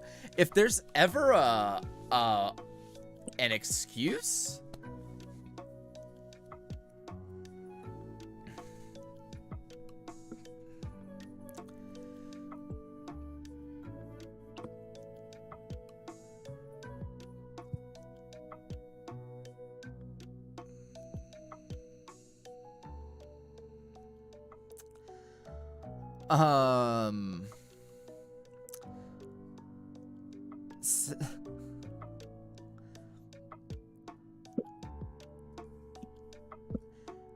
Salem, Texas Toast asked, what's your knowledge of the Weezer Jack meme? It was Kiyokore's idea, and I was the one that fleshed the whole thing out. I saw it on the Discord server, and that's all I know, but I want you to know that it gave me psychic damage. Holy shit, Halloween is only 4 months away. This year hasn't existed. The past, like, 3 years have been void years. What do you mean, time? I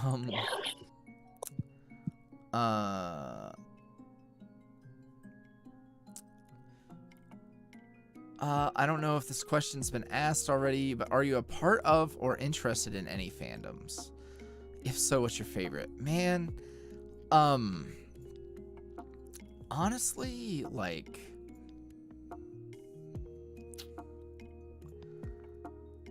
fuck, what am I into? Here's the thing, I don't really interact with fandoms. Anytime I'm, like, shown stuff from a fandom, and, like, because, like, I enjoy things, obviously. I enjoy several things. I fucking can't stand people. That's what it boils down to. I think a ton of shit is talked about in bad faith. People have, like, brain dead takes.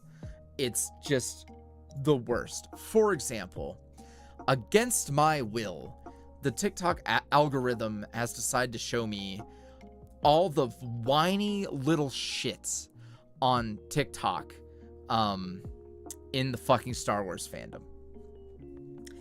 And what's horrible is you either have to see the shitty fucking racist incels who just want to hate it because there's a fucking person of color in the show, or people who just want to fucking piss and moan because it's not their fan fiction come to life.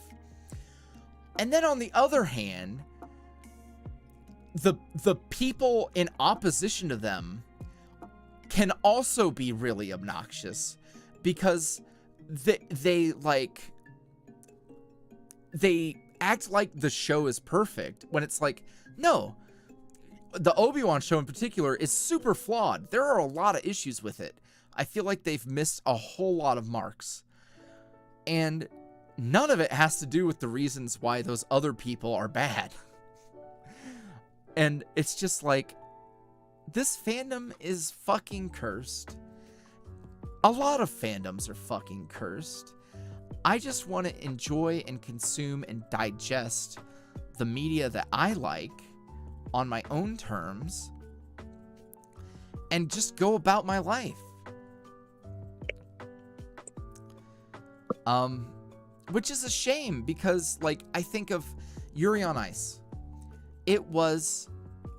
For me, you know how when Pokemon Go came out and there was like peace for like 2 weeks, and it was just a crazy 2 weeks of great time.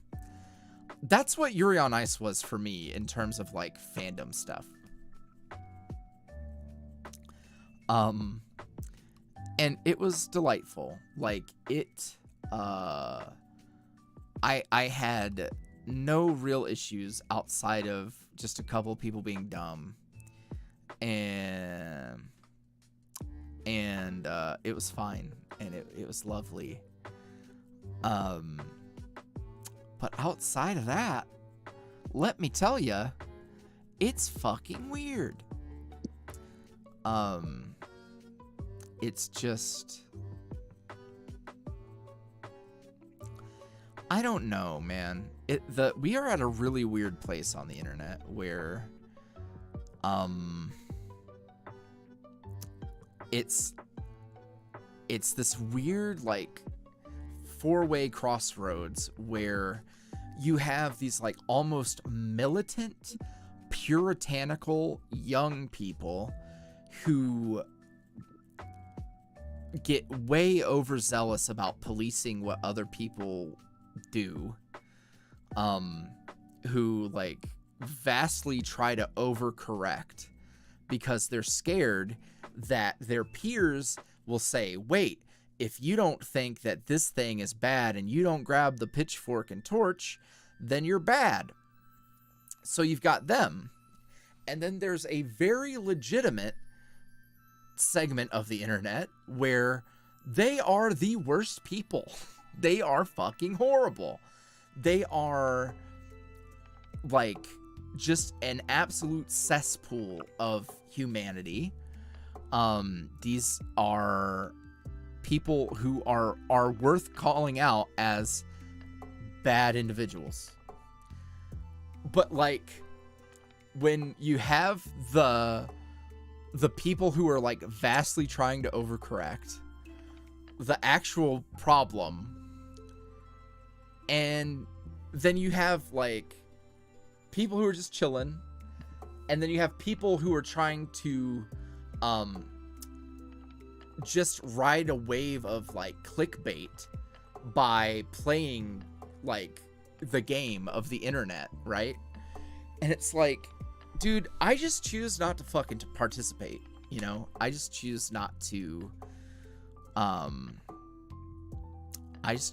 fucking get into it, dude, because it's so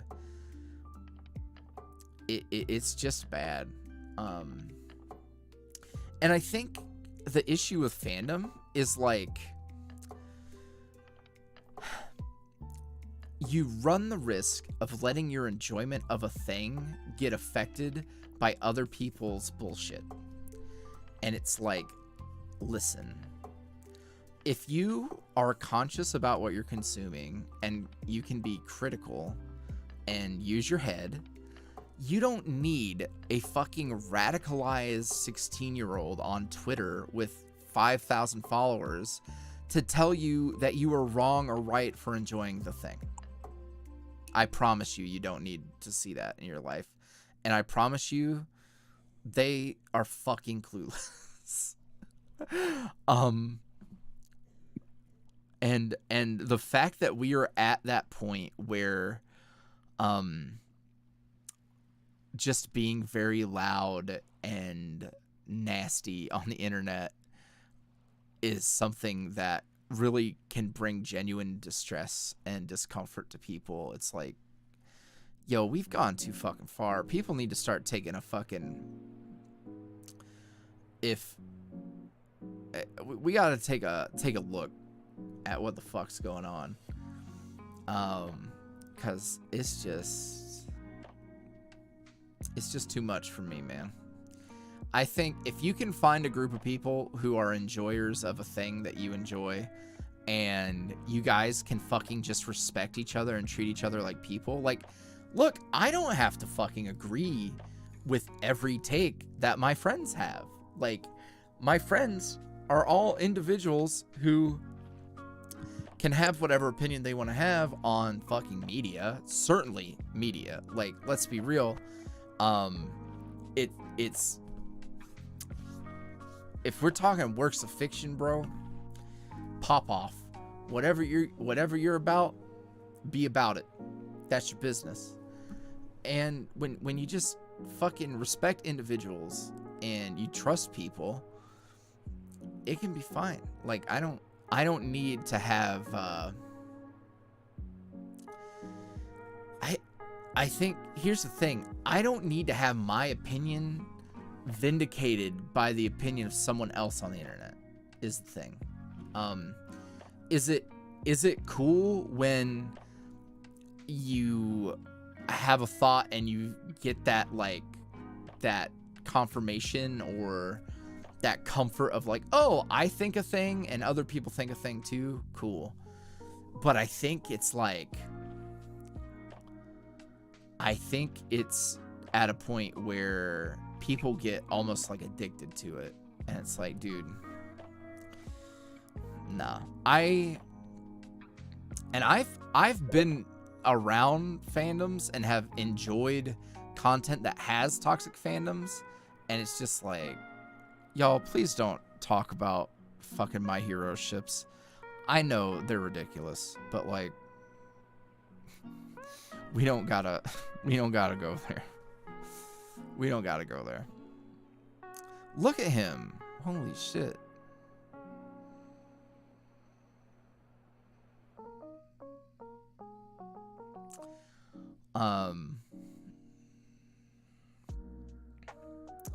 Anywho, y'all have gotten a couple of rants out of me tonight. Good for y'all.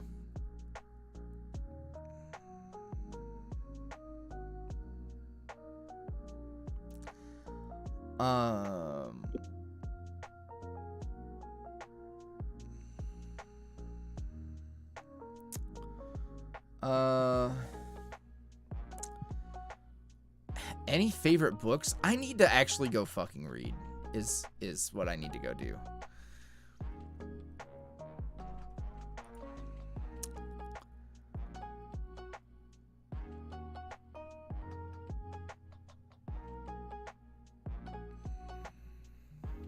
Oh my god, an hour ago, Zed donated $5 and said, I told Harry about your film dream.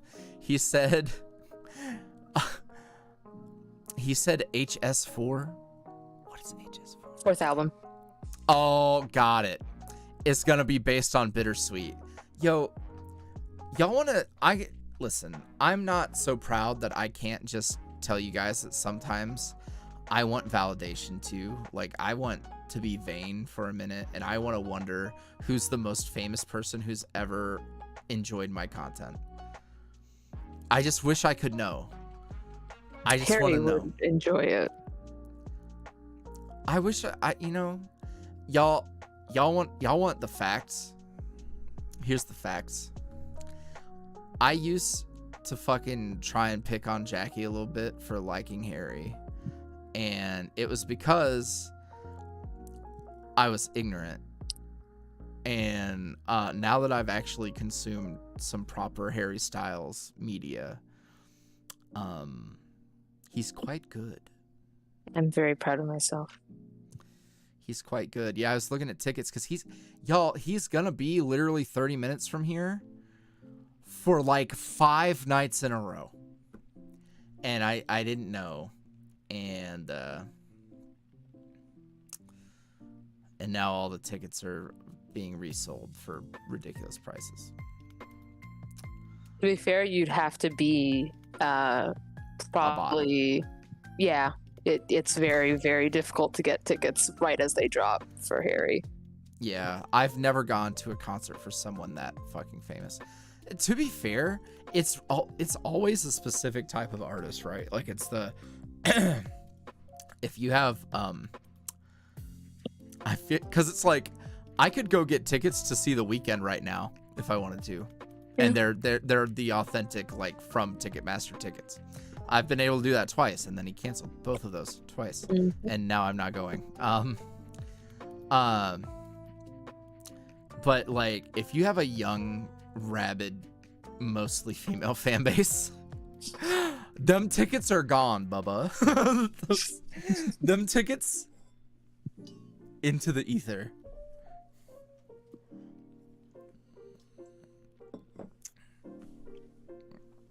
Yes, there is a term for sexy glaring. It's called a smolder, I believe.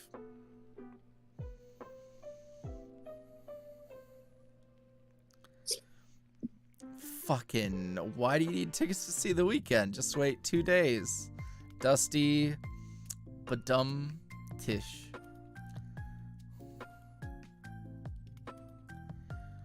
Wait, is Mitski opening for him now instead of Doja? It depends, I think. On which? Because there are different. I'm pretty sure because I've seen people say different things, but then again, I don't know. I know that Mitski was opening for a couple. It might just be the European tour. Well, shit. I have not gotten into Mitski, but I've heard a lot, and they seem like someone I would respect as an artist if I would fucking explore new media.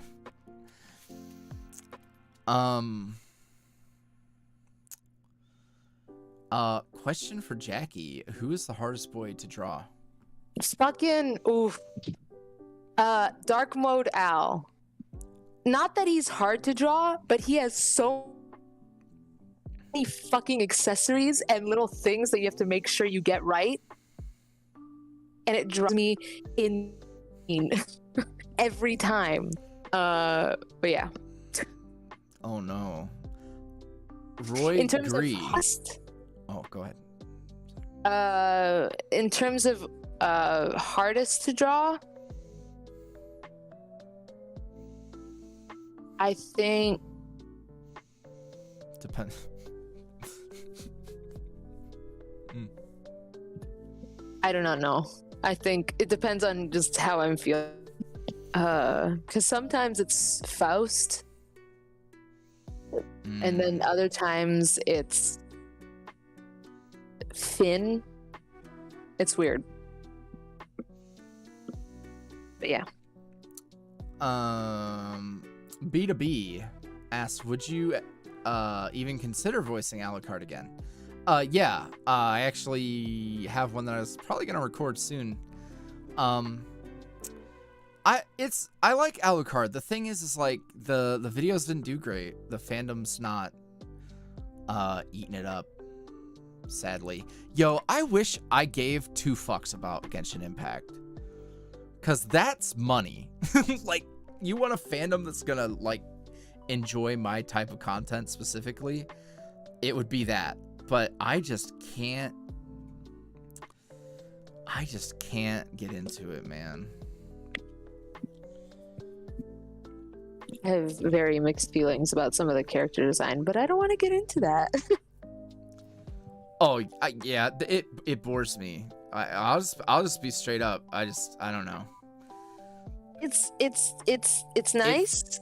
It fits the art direction of the game. Yeah. That's fair. But it's like it just doesn't do it for me. It's not really into it. Yeah.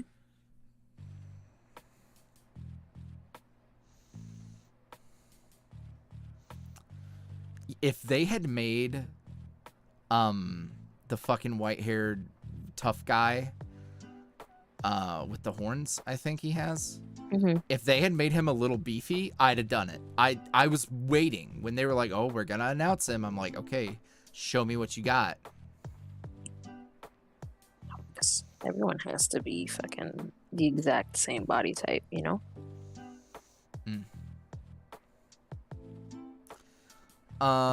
Did you do the voice for Derek? No, that was Cardlin Audio.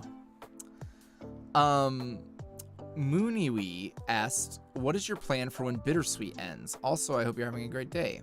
So what I think we've reached now is like, people can see that Bittersweet is not the only story that's going on, right? We've got fucking Bittersweet, which follows this trio. But in terms of like this, guys, I really hate how so many different companies and productions are like leaning into universes and everything has to be connected. I fought really hard for a long time and pushed back really hard anytime people would ask me if stuff was taking place in the same universe, etc., or in the same place, because I really don't like that. But I fell in love with the idea that I came up with, which is essentially that Bittersweet, as we know it, is essentially an afterlife that is occurring, and it is a completely tangible, real, self-contained existence. Like, it is not, it's not like Lost, where, oh, it was fucking, it was purgatory the whole time, basically. It's not that. It is just a world. It's a whole thing. It is its own contained thing. And I started to expand on that and what that meant to me and how it would allow me to tell other stories, in particular with Source Finn, where, you know, we've established that him and his fellow steward discovered this truth of there being a whole other life. It is, unsuspecting citizen, you are right. It was not purgatory the whole time, but that is the basic way to explain what, without fucking going on a rant about Lost, a show which no one gives a fuck about. But yes, I do agree that it was not purgatory the whole time. But that was the most popular theory that they had to tiptoe around forever because people guessed it after like 5 episodes. I could go on and on and on and on and on about Lost. I've forgotten a lot at this point, but I used to be very deep into it.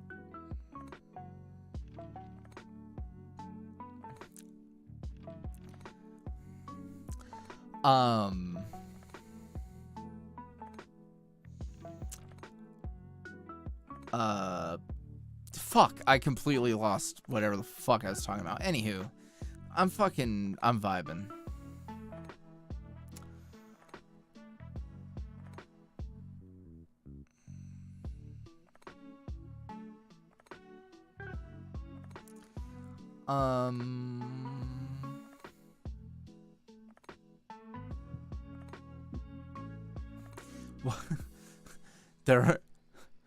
There are so many questions about, do you ever think that what you did was shit?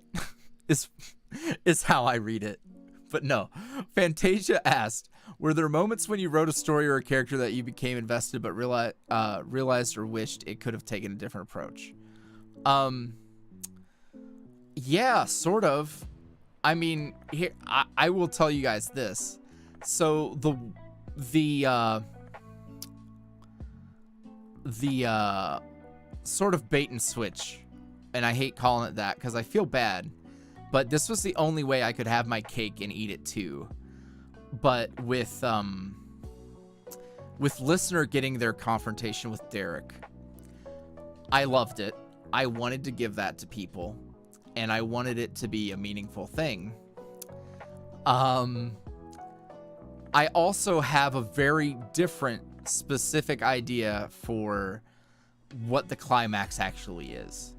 So that is how I started the entire, so everything that's happened over the past 2 episodes is the result of me getting frustrated with myself and saying, all right, I really want this thing to happen, and it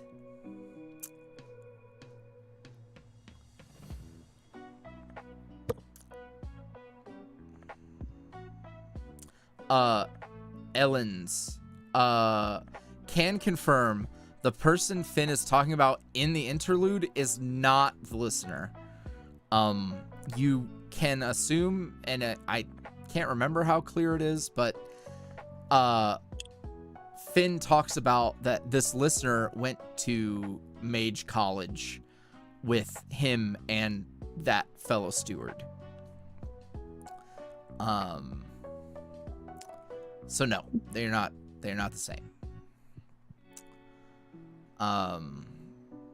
That and the fact that Finn is saying in that entire audio with the new listener, he's like saying that he doesn't want them to help him a lot. He just wants them to be his aid, but not get involved in his research. So that should also be the big light bulb.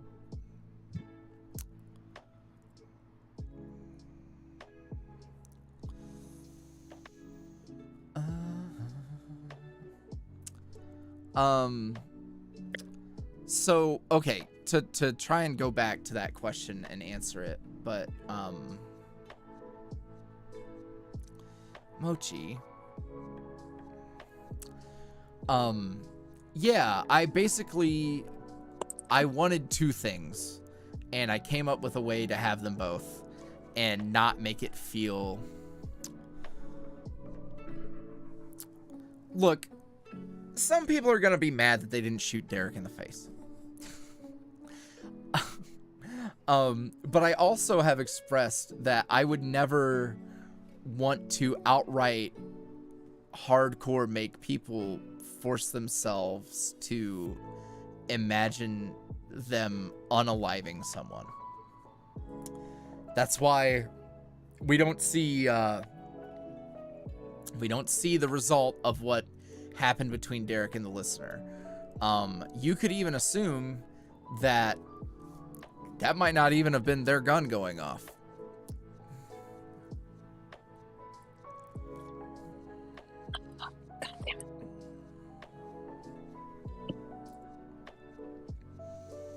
And that's fine. You can be disappointed. Not everyone wants to fucking unalive a guy.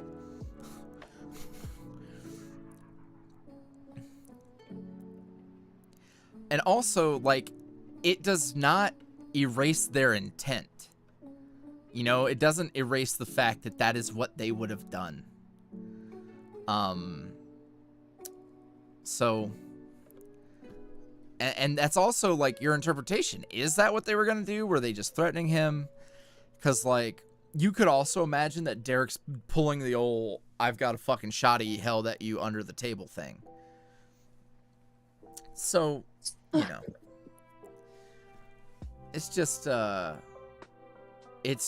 one of those things where, like, you can fucking, yeah, like, you can use your imagination there. When there are gaps left, that is for you to play with, you know? Now, sometimes there will be things that are revealed later, things that occur that will do that. But that one in particular was left for a purpose. So.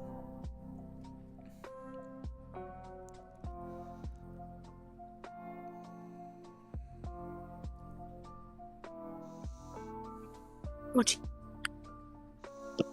He came to bother you. Yeah, he's walking on the keyboard.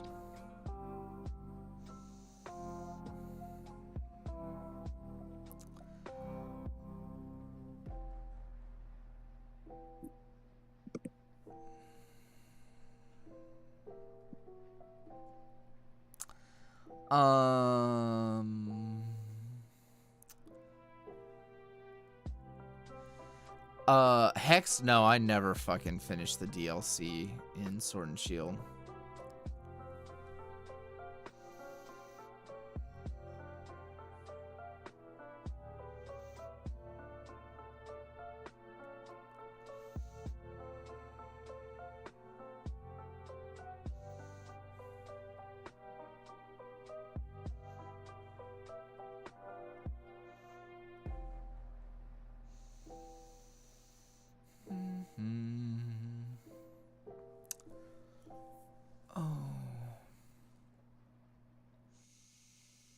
Mm-hmm.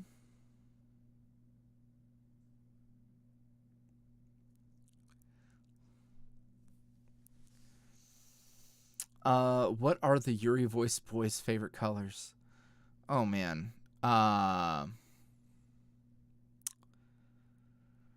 It is very hard to just come up with. You could assume that Alphonse probably likes a pastel color. Seth probably likes red.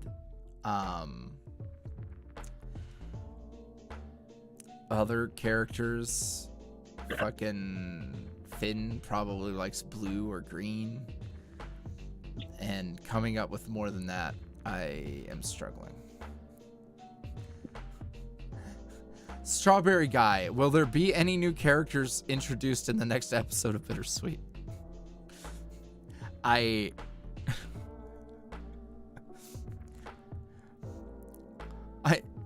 always, at face value, try to just take things where, at face value. So I'm assuming this is just a genuine question, but it's funny because we were just fucking chilling. Any new characters? No, you guys know all of the players at this point. It is all covered.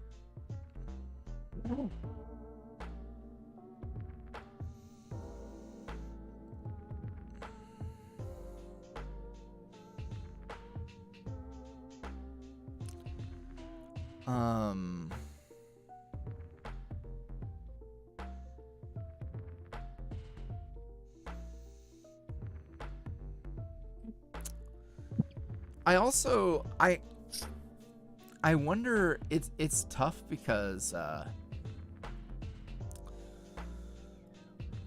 you know, getting Bittersweet done has been such a massive undertaking. It's taken a lot of time, and the internet remembers the most recent thing. So a lot of people don't necessarily take into consideration the whole because it has been a long time. Like episode 1 of chapter 3 was 2 Christmases ago. Beyond 2, so it's going on, it's been a year and a half. Yeah, so I think it's important to consider like what the character arcs are really. And for me,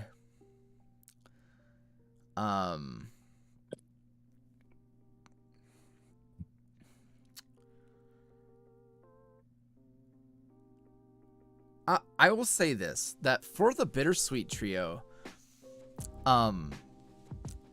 Derek isn't actually the final boss, right? Like, the final boss, certainly for Seth, is Jessie. That's the kind of story that it is, right? It's about what she's put him through. It's about her inaction and how it's dragged them into this mess. And it's not even their mess anymore. Like, it's not their problem. And if Seth could have gone back and stayed with Alphonse and Listener and had their Christmas and went about their business, it's fine that they beat him up and wrecked his bike. He would have happily never have looked back. So like for him and Al, like going back and dealing with Derek isn't what they've wanted to do. Now that they are there, they do realize like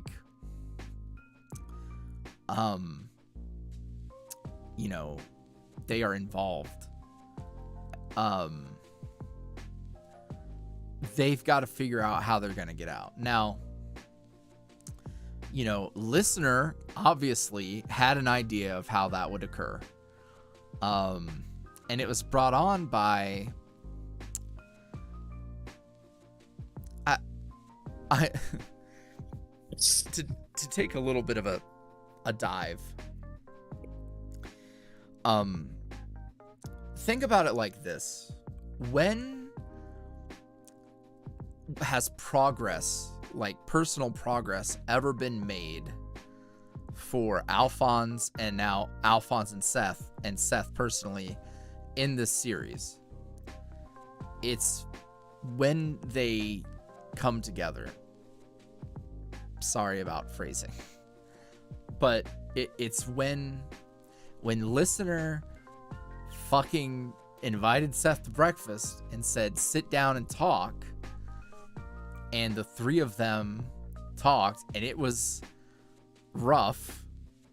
And it wasn't a perfect way to make it happen. And I think it's important to note, like, we did establish that Listener is a bit of a loose cannon who will take matters into their own hands and try to force progress. And sometimes it does not manifest itself in the best of ways. But we've established that when they are together, that's when things are good, and when healing happens, and when they become better versions of themselves. Is when the three of them are communicating and lifting together. And I think a part that people might not have really taken into account, or perhaps have just simply forgotten because it's been forever. You know, Seth and Alphonse took Listener out of that equation, and yeah, they got to come along for the ride, but they made them sit on the sidelines. And honestly, it's not wrong of them to do that. One, they've been in the violent scenarios. They work well as a team in those scenarios. They don't know what they were going to be walking into, especially at the garage.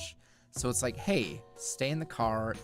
If somebody rolls up on you, flash this at them. They're going to run because they're punks. It'll be fine. But it's a shitty feeling, right? Like, those are your people going in there and facing that without you. And, you know, they're not doing it because they don't think they can be helpful and stuff. To their knowledge, Listener has never been in an intense, violent scenario like that. And Alphonse spent all that time saying he does not want them to see that side of him. So yeah, stay in the car, but the Listener is also not wrong to feel bad about it.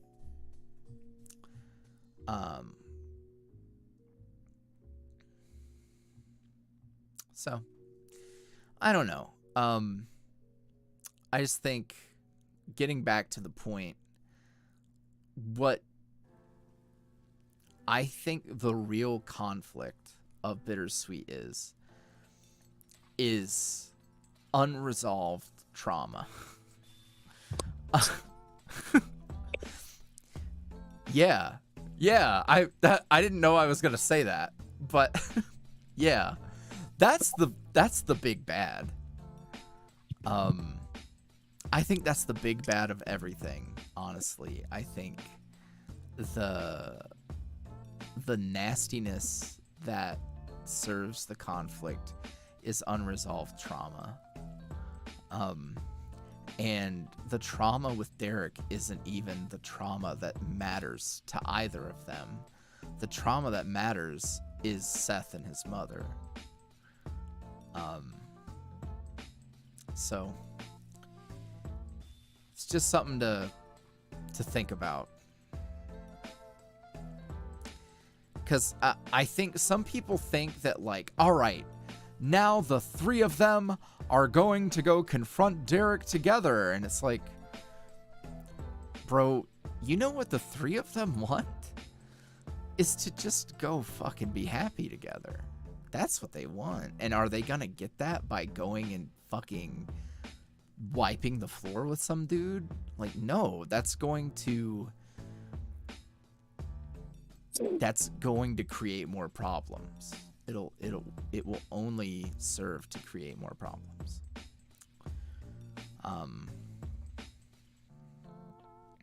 So that's something to keep in mind, I think.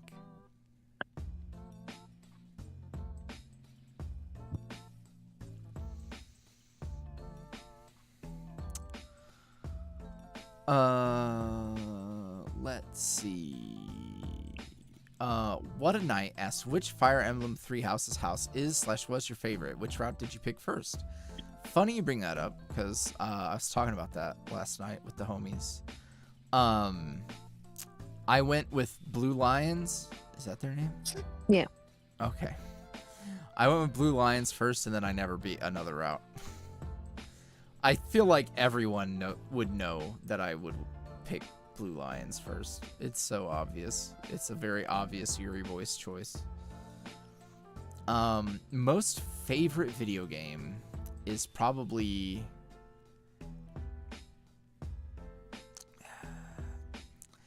So, two options, really. Final Fantasy VII. And a lot of it has to do with how inspirational it was to me. And then Dragon Age Origins. Dragon Age Origins, I put probably... I beat every Origin. I did every route. I did everything you could do in that game. So, yeah. It's like, even, like, I would hate playing it now. I would have to mod the shit out of it to even, like, deal with it. But I love that game, man. That game was so good. Look at him. Sheesh, Bubba.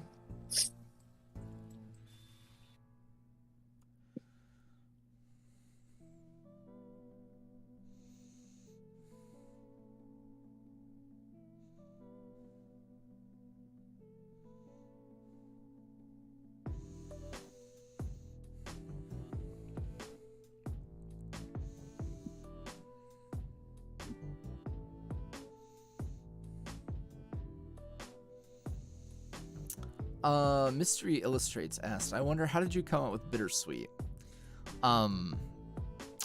It was an accident for the most part, just like how I got into voice acting. Like, it was not the plan.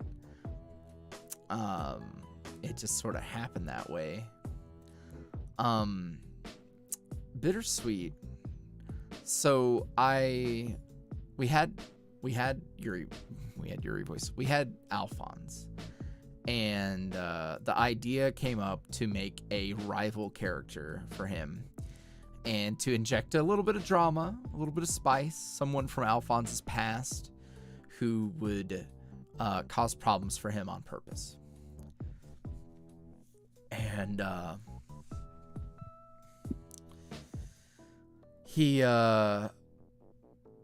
was playing Animal Crossing, and they were doing the patch where Red got put into the game. And I learned about the like backstory between Red and Tom Nook, and the fandom was really popping off with like, oh, they were lovers, etc. And I really started to like this idea of two like old scumbags who now get on each other's nerves. And I was like, I like that. And as I was writing the script where Seth met Listener for real, I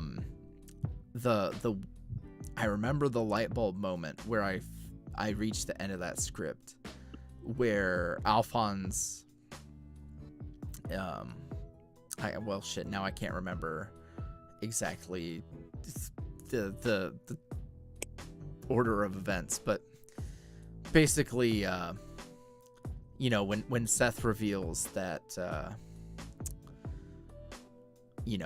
he doesn't hate Alphonse, he loves Alphonse. And hey, Mochi, no, Mochi, hey, no,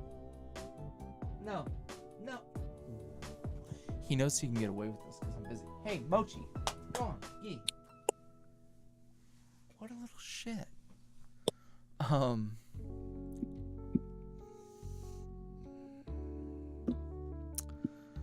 Yeah, anywho, that one. When I had the light bulb moment where it's like, oh shit, they were together. It was great.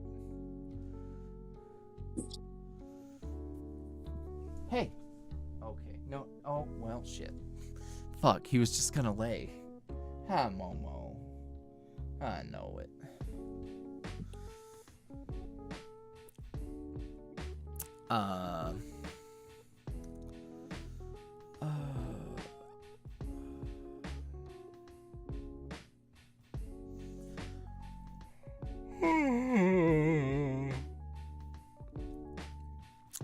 I do not play Minecraft. I think there might be a fan server, but I don't even know. Any thoughts about the new Pokemon shown in Scarlet and Violet trailer? They look good. I have not loved some of the new Pokemon in recent games, like the ones that they show off at the start. But no, everything looks good to me. My real thought, like my biggest takeaway, is that the 4-player online is way better than whatever they tried to do with the wild area. I think that's definitely the way to go. Cause like I don't want to play with 20 random assholes. I want to play with like fucking 1 to 4 or 1 to 3 of my other friends, you know? So I think that's the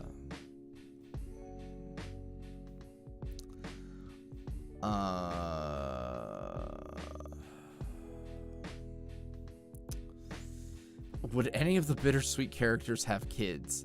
Maybe. I don't know. Listen, I don't go there with my content because I don't want to go there with my own head. I don't want kids, and I am not inspired to create that. You're welcome to imagine whatever you want. I'm not here to confirm or deny that for you. Would you do an Alphonse Comforts Boo for the passing of a friend? Yeah, I mean, so in terms of comfort stuff, I am choosy about what I want to do because some stuff's heavy, dude. Like, there are some subject matters people are like, hey, do content for this. And I'm like, man, that sort of specifically bothers me personally, the person who creates the stuff.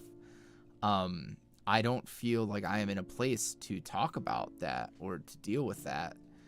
And, it's not my place to do that.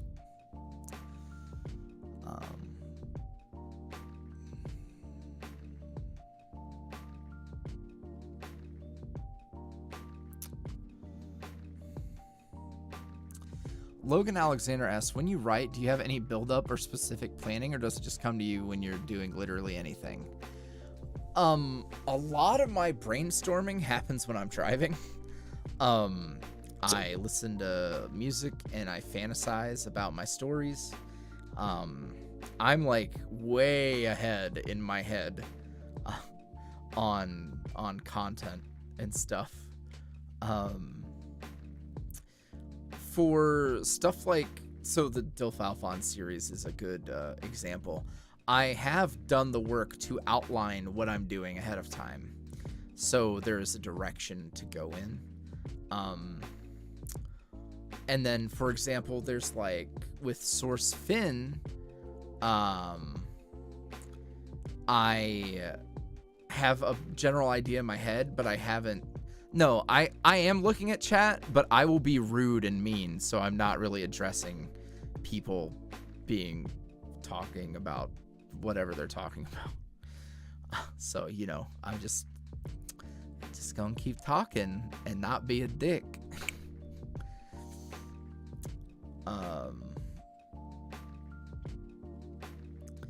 I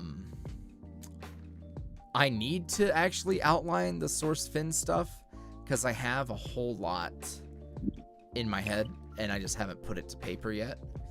I do a little column A, a little column B. But in terms of the specifics, I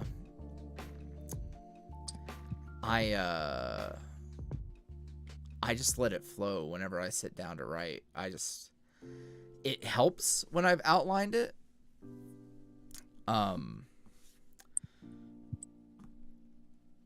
But honestly, like, I don't get super detailed because I get a lot of enjoyment from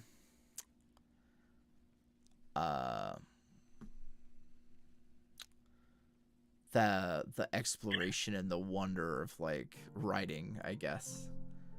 So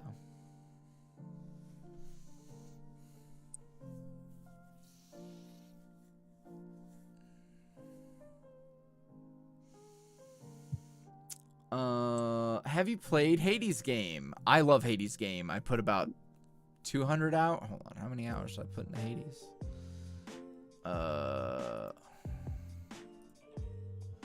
Hey, stop. Okay. Well, if y'all lost Jackie for a minute, I'm sorry. I'll get her back in a sec. Hades, where are you? A, B, C, D, E, F, G, H.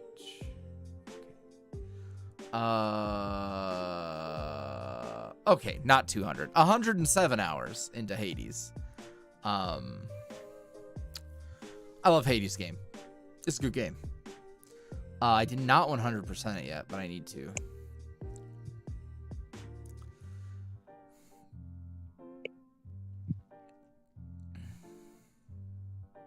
Such a good box for this one.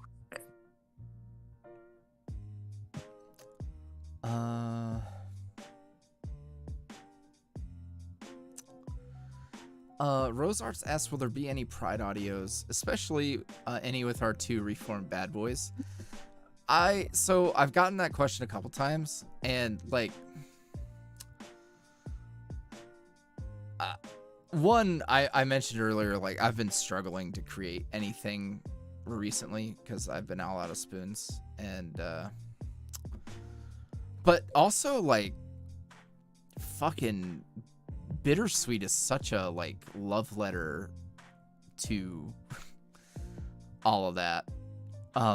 Especially, like, my own personal experiences and stuff. So, like, I don't feel like I need to go out of some weird obligation, go do a thing. Like, I am the gay.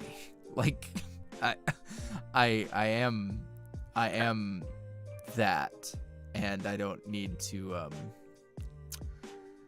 I don't feel like I need to do a Silence brand style performative thing.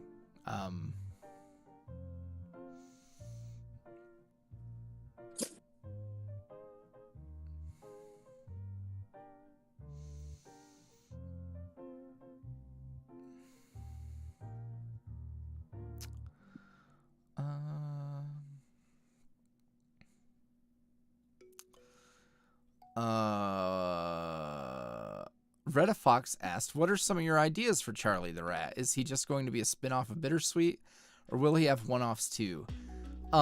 So it is a spin-off of Bittersweet. Like, it is Charlie of Bittersweet fame. But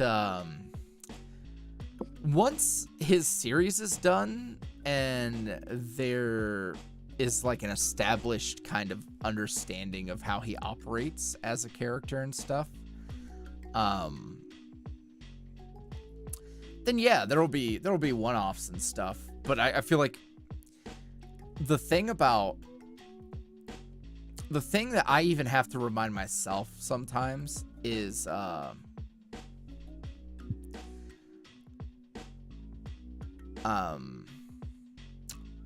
like, a character needs to get established before you go and do a billion things with him. We did it with Finn. Finn worked out because he had the Talk Floral series to really get him going, and then we could do other stuff, and it worked out.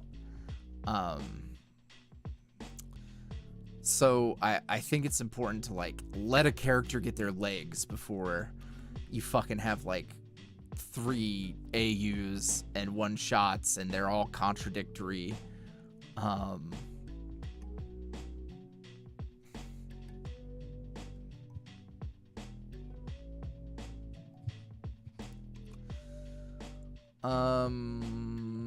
Beepus, no, I have not been able to play Ni no Kuni Crossroads yet.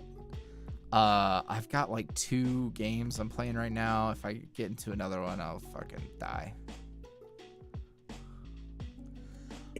Ooh, here you go. Honeysuckle says to Jackie, your art tip on how you use the horizontal line for eyebrows instead of the eyes saved me so much time. Any more tips you could recommend? Oh shit. Yeah, I'll say that one again for people who might not be following me. So a lot of times people online or artists online will give you the, it's the rule of this is the middle of the face, and then this line, actually let me make sure I'm on screen. I am. And then this line here is where your eyes sit, so naturally they would be right there. And I followed that for a long time, and that's not necessarily wrong, but my professor like, hey, that makes it very hard to, I don't know, figure out more of an emotion, make it more dynamic. So instead of using that as the eye line, you use it as the brow line. So, here's a face. Let me draw a couple for you real quick. And then there's a face. And then, let's do it real. Can y'all not fight to the death while I'm streaming? There's a face. So the line that a lot of artists will use as their eye line is this line right here. And I always sit it higher up on the face, because then I'll go in and do another line. Usually I don't, but sometimes I do for the eyes, because I will put the eyebrows here. And it makes it so much easier to get the direction of the face this way. Like in this one, you can have the eyes looking a lot lower, because you're not locked in where the eye should be. And eyebrows move up and down. Eyebrows, they wiggle. Eyes don't. So it's you get a lot more movement and a lot more of a dynamic face expression if you look at a face and have the thing that makes the expression, the eyebrows, be this line that you can have fun with and play with. Because look at that line right there. You can have a tilted brow, and then you draw on the eyes. So it makes it a lot easier, saves time, and it makes it more dynamic. And some people swear by the other way, and that's totally cool, but that's something I learned, and it helped a lot. Other things is kind of difficult. I wish I had this whole doc where I wrote down a bunch of tips that my professors had given me. I think my biggest tip right now is to not have such strict rules that you have to follow with your art. I see a lot of people that live by that key thing, and everything has to be in the exact place. So I use the eyebrows, that's exact place. You don't these lines being perfect, because sometimes faces aren't quote unquote perfect, and it locks you into a very stiff illustration. And other than that, I wish it's weird, because the little things that my professors taught me just kind of show up randomly, and I wish I had more that I could just think of off the top of my head. But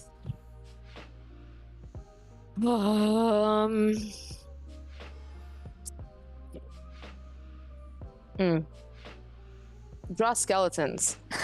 It's a weird tip, but draw very boxy skeleton gestures, because sometimes that helps with just like, even if you guys see how I'm setting up poses, a lot of times I will have the I'll have the skeleton drawn out first, and it's a very loose skeleton. It doesn't have to be correct in like a fucking, everything is in the place that it needs to be.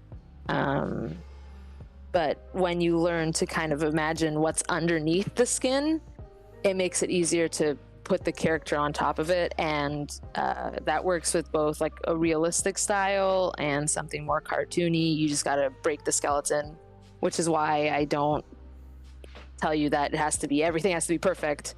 But yeah, give him a big skull and tiny little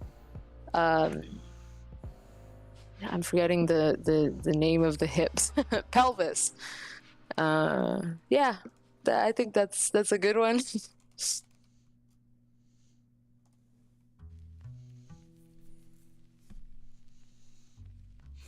I was gonna make a joke about head. Oh my god. You know.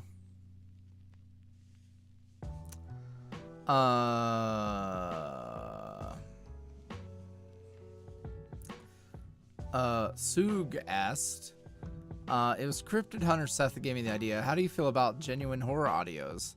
How hard do you think it would be to pull something like that off? Not impossible. I think I'd have to try. I think I have not tried to write something genuinely scary in a hot minute. I do think there are some actual scenarios that are going to be genuinely scary at some point in the near future. Well, I don't want to say near future, but future. But also something just to play with. You know, something to figure out. It would be interesting.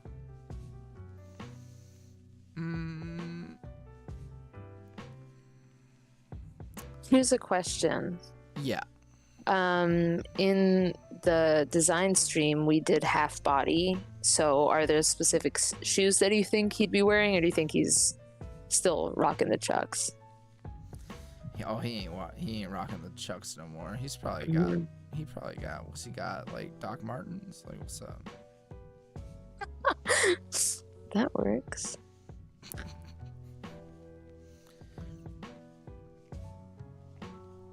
Just like a, you know. The boot. I don't like the Chuck slander though. I'm gonna be wearing those until I'm in the grave.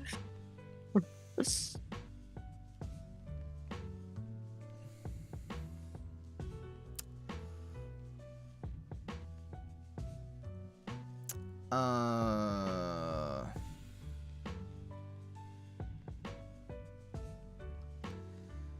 I feel like this is an ancient question that I'm only just now getting to.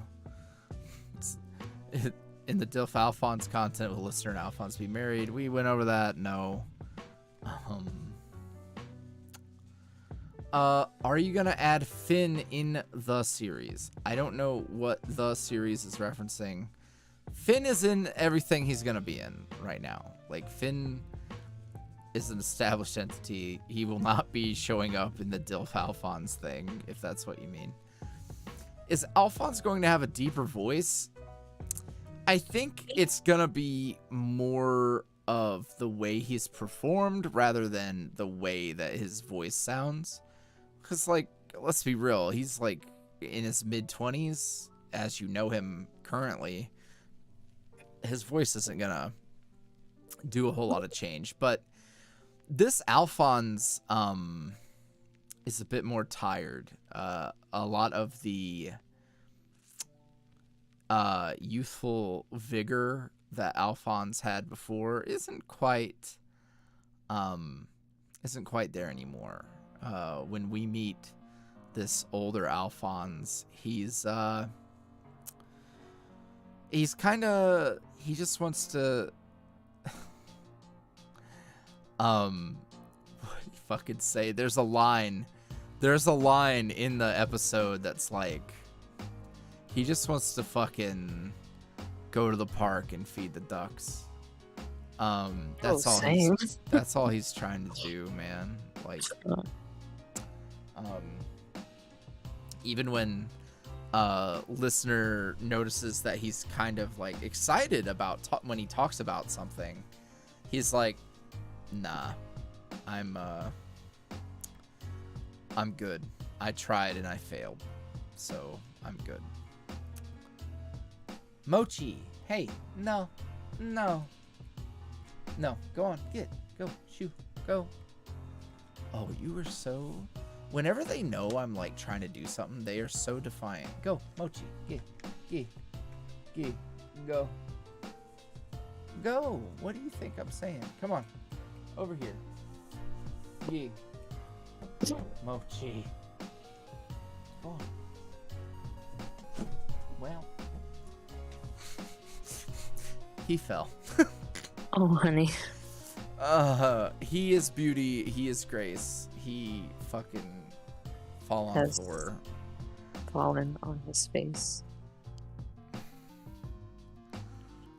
Al's just gonna have some clean shoes on. It's not. We're not getting too carried away with the shoes. There's.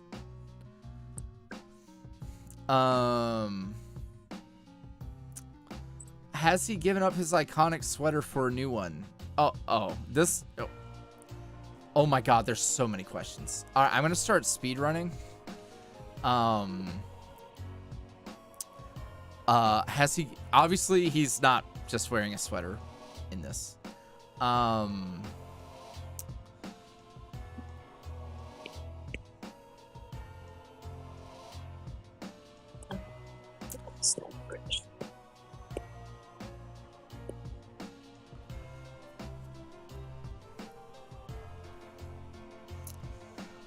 Moxie asks, did you know that there's a Mothman gender flag? Would Seth use this flag and identify as Mothman? Just like someone asked of Seth and then Al just calls him Mothman as a pronoun. Here's what I think Seth would say to that.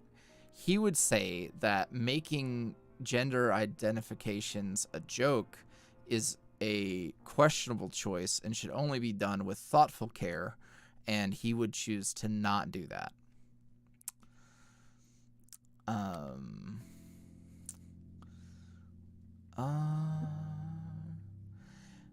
Okay.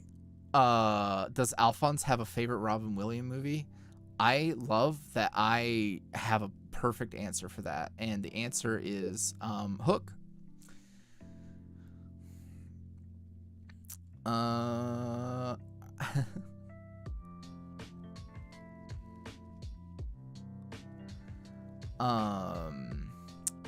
Deadly Moontel asks, how did Alphonse's parents die?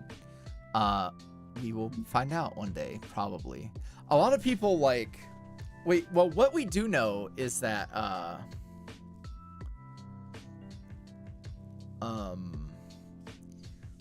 well, you didn't ask me how many did he like. You asked me what his favorite would be, and his favorite would be Hook. Something, something, Lost Boys. Something, something, something.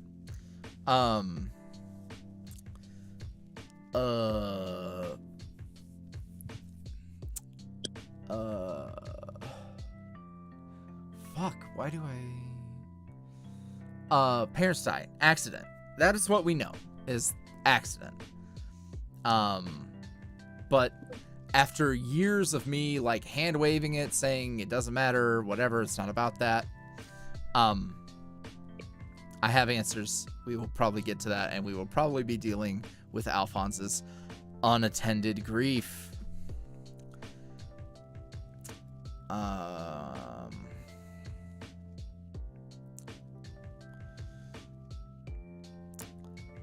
What is Seth's birthday? None of the characters have actual birthdays.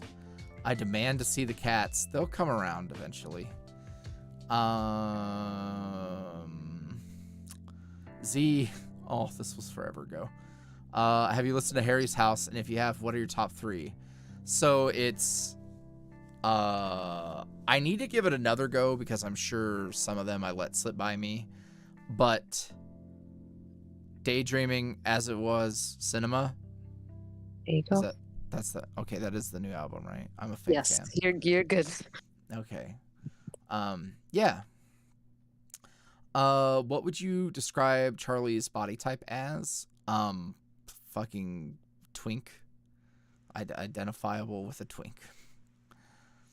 Will we see more pictures of Al's parents or maybe even their tombstones? That's Smallfoot. That's a good question. Are you planning on making another long series like or similar to Bittersweet? Well, Finn and Oron and Faust exist, and their stories aren't just going to end when the trio leaves the city. So I would say also you know what? I will say yes, and you guys already know the name of it. You just don't know it yet.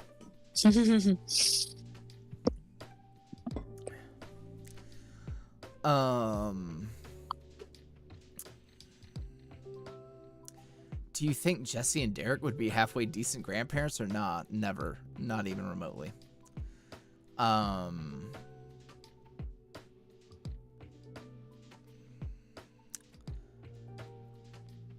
If or when Bittersweet ends, would you compile all the episodes into one or make a playlist so it's easier to binge watch? Literally, that's already happened with past chapters, and it exists in a playlist already. Will I make a massive video? Yeah, probably. Hi, where did all of Finn's floral facts come from? A script I didn't write. And so it was either personal knowledge or Google is what I would assume. Is there going to be a complete version of Chapter 3 Bittersweet up on YouTube like there is for 1 and 2 once it's done? Yes.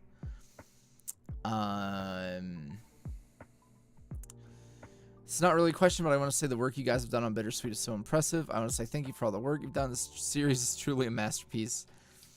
And Jackie's art is amazing. Well, thank you. Thank you.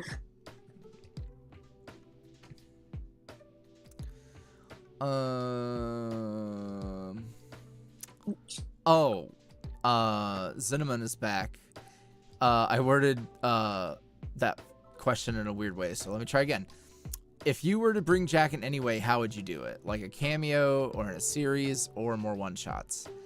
I think I have a couple of options with him that I've considered. It won't be a cameo. I do think Jack is an actual character.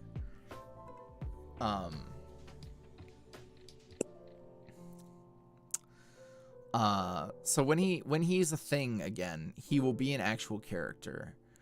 I might have a space for him somewhere, or I might just make him a vague one-shot boy. Purple asked who would win in a fight, you or Faust. I feel like Faust would fight very dirty. Does Dilf Al still do the Camboy side gig? No, I don't think so. Will we ever get another Bunny Finn audio? Probably. Anyone in particular you follow on TikTok that you enjoy? Yes. There is a toilet paper Muppet named Tao Li. No, you're not allowed to say that. That's the wrong answer. And he says he has a series called Poop Word of the Day, and he's like, instead of saying that you're going to go poop, say Makes me so you're upset. sending some logs down the chute or something. Like, I don't know. It makes me so upset. It's hilarious.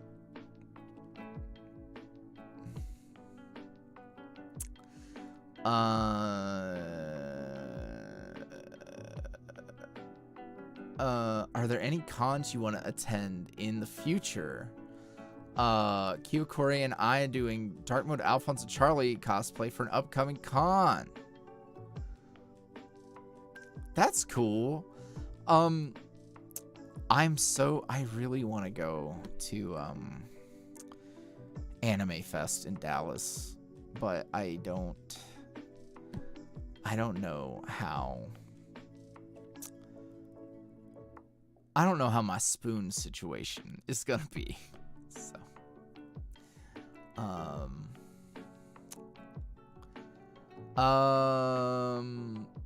I'd love to go to a bunch of cons.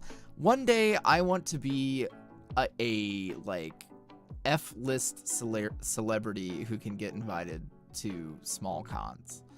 That would be cool.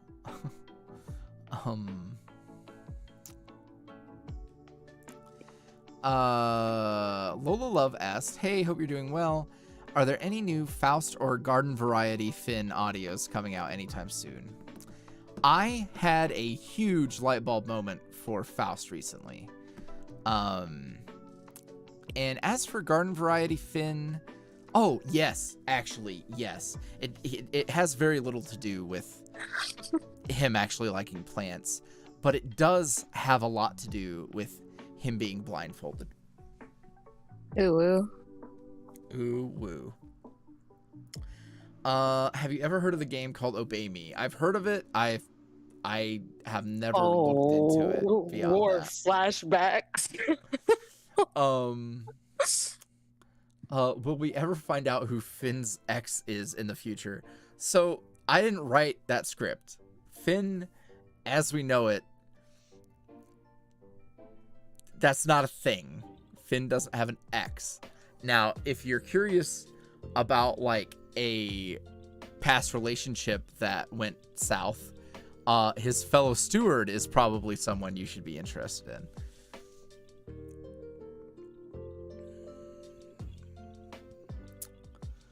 Do the boys have tattoos? No. Will Oron be getting any more audios soon? So, with the big reveal in Bittersweet, and the way that chronologically everything is lining up, I feel like I can't do Oron audios, which sucks because I really have a lot of ideas for Oron. That would be fantastic, but I don't want to get ahead of myself. But once we get through Bittersweet, we are blasting off.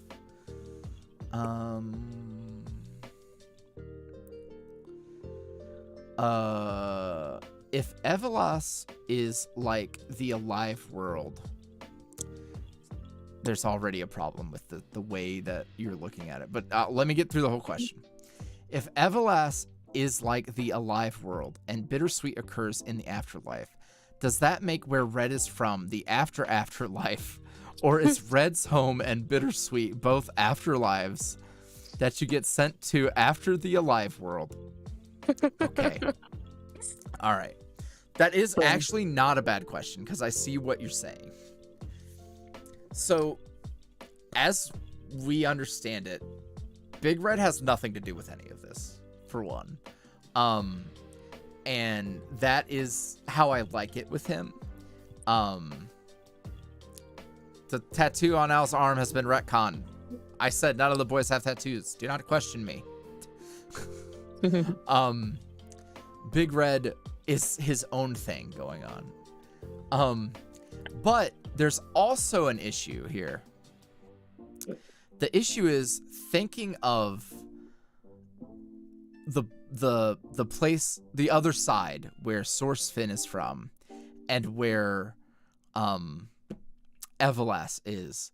Calling it the alive world probably isn't right. Because what's happening is, yes, they've discovered an afterlife, but it's not. Don't think in a fucking like. Don't think in a our Christian-centric idea of afterlife. Throw it out the window. Throw it away. Imagine that when you die, it's not just like reincarnation in the same world. It's just another world, and that world is just as valid and actually a thing as the one that Source Finn is from. Now, the thing is, Finn doesn't know like how legit that is. We don't know the links of like that truth. Like, sure, it's a whole place, but what is the nature of how this works? Are there more of them? What even makes how does that even work? But thinking of it as like, an afterlife isn't even what I would call it. I would just say, like, obviously that's shorthand to explain it, but it's not like that.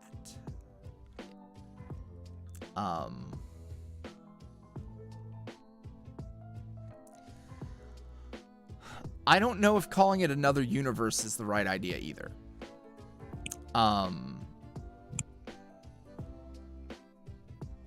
And I don't think an alter life is the right word either. There's a reason why we're using the term source Finn. So saying like that world is the source to their understanding and knowledge currently, it appears that the lives from their existence go on to the pockets.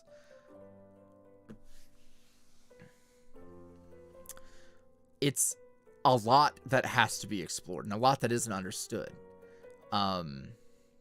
What is understood is that it's assumed that whatever doctrine of no timelines, nope, stop it, no branches, stop it. Anything you think you're gonna apply from a different medium or piece of media to this, don't do it, because it will only confuse you and you'll get it wrong. Like, don't try to place, like, I saw someone trying to use like MCU logic, and their own logic is so wrong. Like, they contradict their own logic several times over. So yeah, and I'm not able to explain everything right now because it's the point of the plot. Like, I'm not gonna just lay it all out, but I would say that trying to figure out what it is and how it works is part of the point.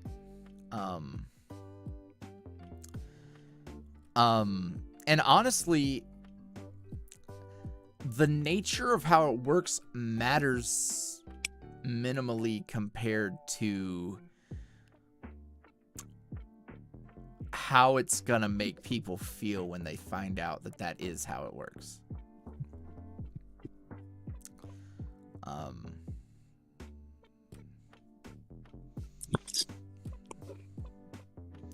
That's a fellow right there. Yeah. Check tips for, yes. Okay. Too many fandoms at once an hour ago. Sorry. Thank you for being patient. I do not glance over to that side because I don't like you guys looking at that side of my face. The Ghost Boys donated $3. It said, the Ghost Boys series really shook me up. After finishing that, I suppressed all knowledge of it until YouTube suggested me one of the videos. And it all came back to me like a flash in a film. It was a good twist. Well done, Voice Boy. Well done. I can't take credit. That was a submitted series. But it was fun.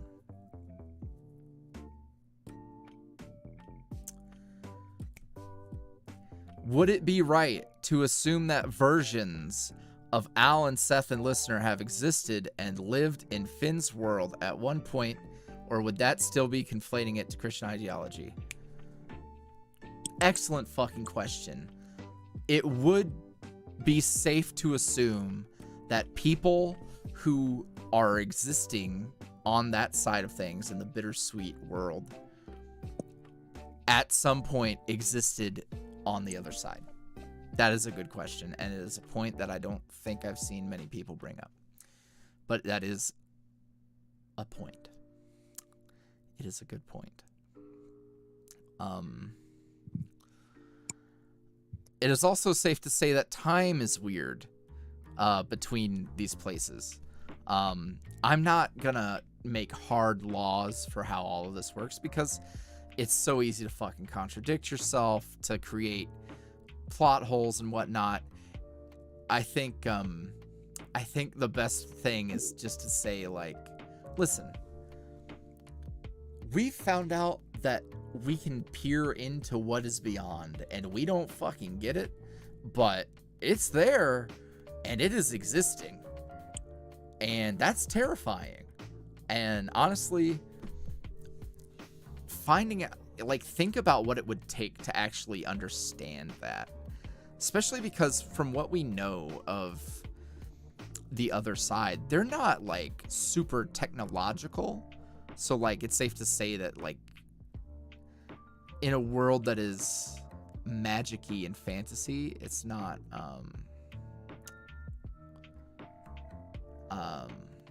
you know, there's a lot to figure out. I'm losing track of words and I'm trying to neum through. That's a pretty boy, Jankum. Yeah. I don't know if you want to do coloring today or not. I'm guessing. If we could, I mean, I know it's already been long. You want to do his hair? Yeah.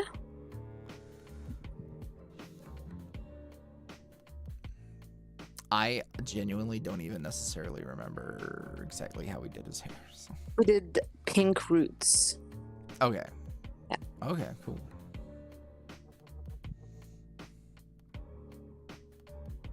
Might do his hair and his face.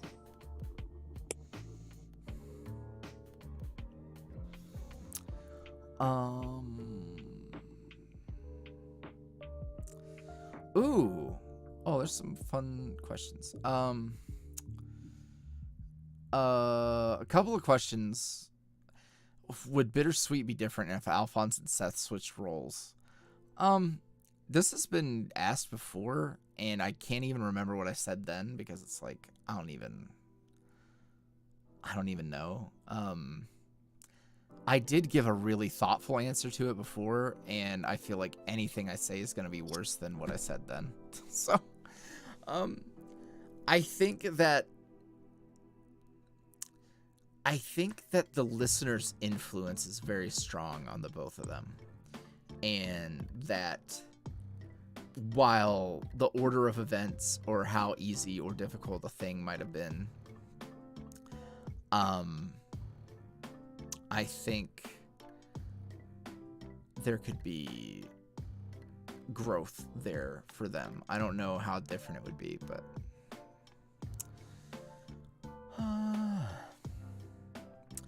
HuckFinn2187 asked, what are your thoughts on the Guzma X Professor listener plotline?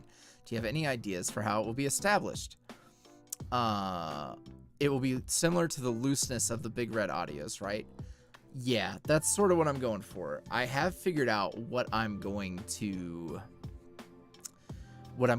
do in terms of like the process. Is this Toshi?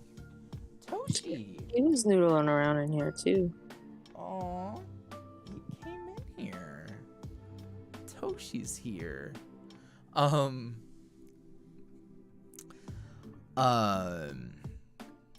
So we're going to actually go back a bit from where that first audio was, and it'll be the night where Guzma meets that professor. And from there, it's gonna be pretty loose. There's not a lot of hard plot. It's like, hey, we really like this scenario with good. It's like secret relationship, the bad boy, the fucking smarty pants professor, And I will say, in a similar fashion as we did the Oron Christmas party audio, where there's a piece of art done for it, Guzma's gonna get that, and I'm really excited for it because one of the things that I haven't done is introduced a lot of the art element to some of the fandom stuff, and I want to do that for Guzma. In not for every episode, but I think it does get people's attention. So yeah. Are the Bittersweet Trio going to have more wholesome moments together? Yes. Like, obviously, I've made it clear that my goal is for the next part of Bittersweet to be a little slice of lifey, tie up loose ends, and be about the three of them and finding whatever normal looks like.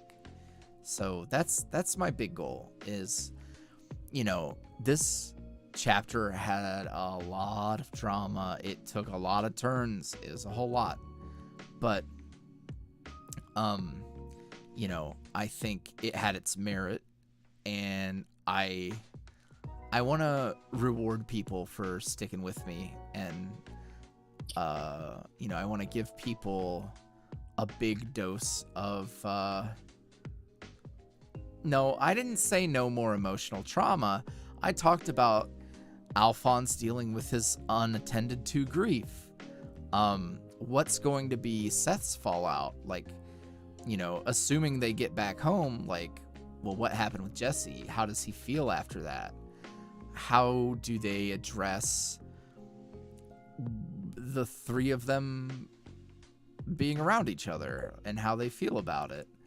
So, like, there's emotions still. It's not all just like, okay, they're gonna go get ice cream. Like, there will be emotional foundation for it, but it will be a return to normalcy, if you will.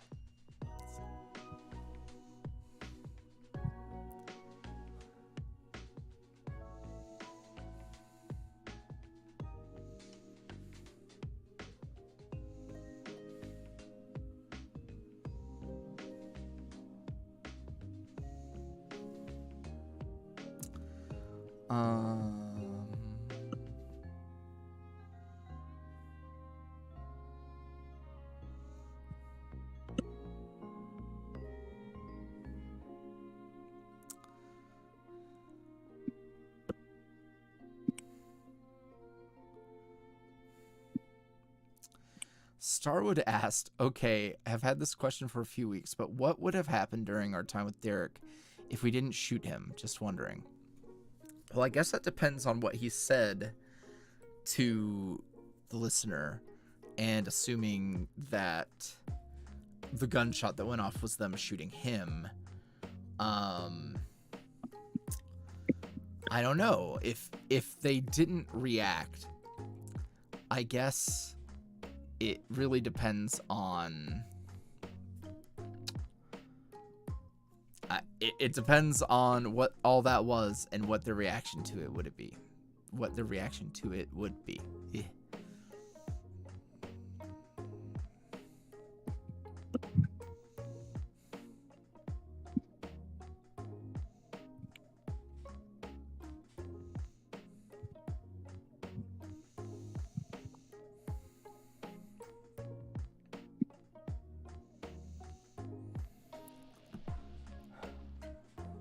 So we could have shot ourselves. All right. There could have been another gun in the vicinity. Y'all, please.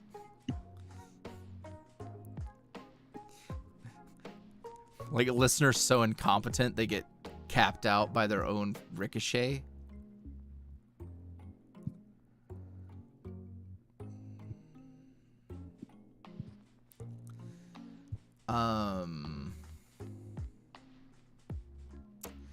Final Fantasy 14 question. Have you been doing your dailies? No. A lot of the love for the game for me has taken a backseat for a while. So I'm just chilling. I do need to go. I need to go do the event quest because I want that emote.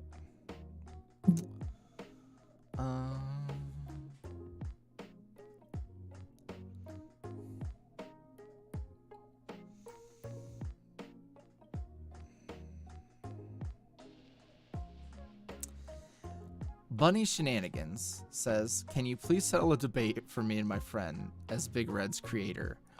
Do you think he'd get fooled by a Chinese finger trap? And if so, how long until he either figures it out or asks his listener for help? He would absolutely spend an entire day stuck. I love that.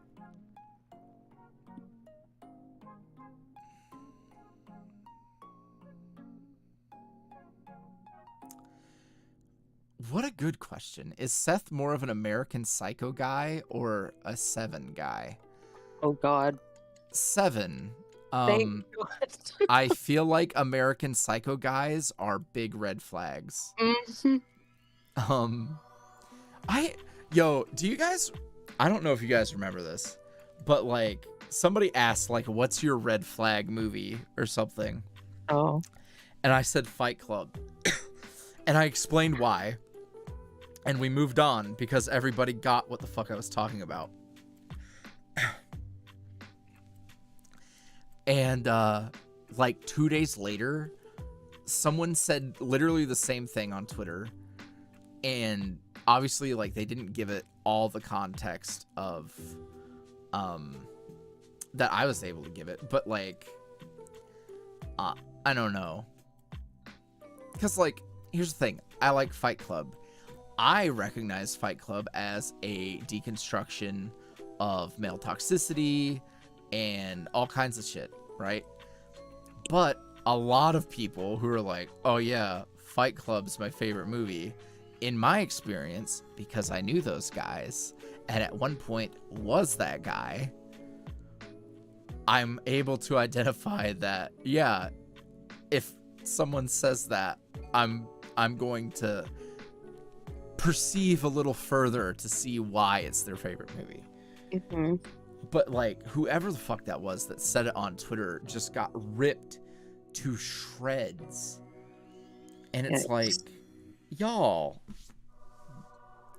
we're gonna pretend that like, one, it's a throwaway like no one has fucking red flag, green flag movies. No one fucking thinks about that. When you meet a person, you judge them on the merits of their person. Like, it's just a fucking talking question point thing. Like, it's not that fucking serious. That poor guy got absolutely destroyed. God, I have a red flag movie for specifically dudes as well. And I feel like I would also be ripped to shreds if I gave my opinion. Well, now I'm curious. Is it animated? Scott Pilgrim. Oh, no, that's fair. No, I think that's fair, because I knew...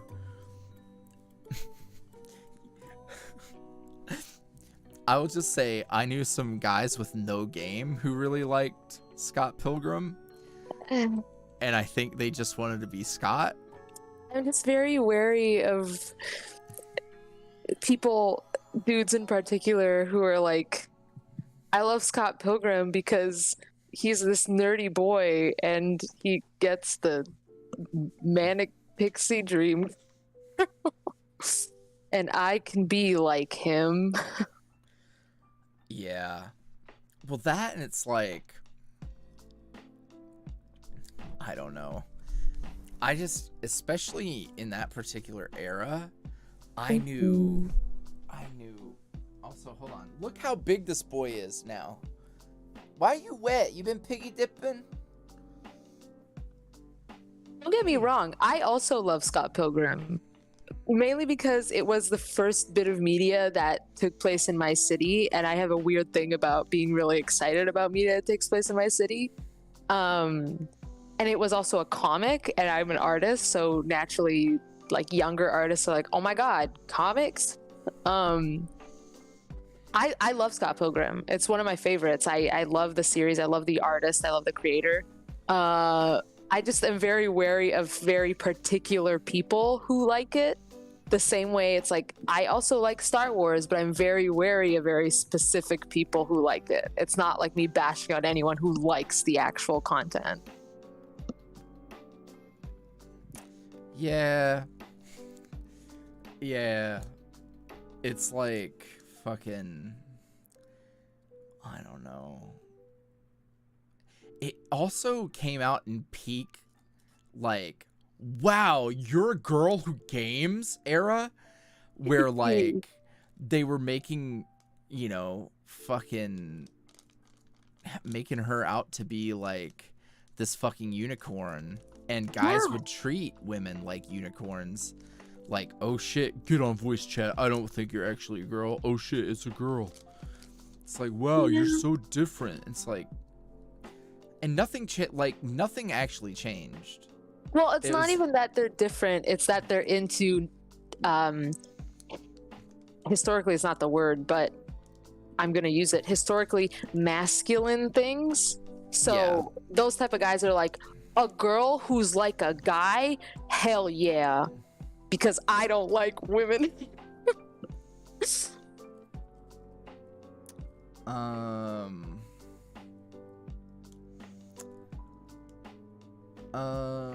Is there any more? For friends who want to post fan art, if you post it on Twitter, that usually works. Hashtag YuuriVoice usually works. That's probably the best way to do it. It's popping on there. So,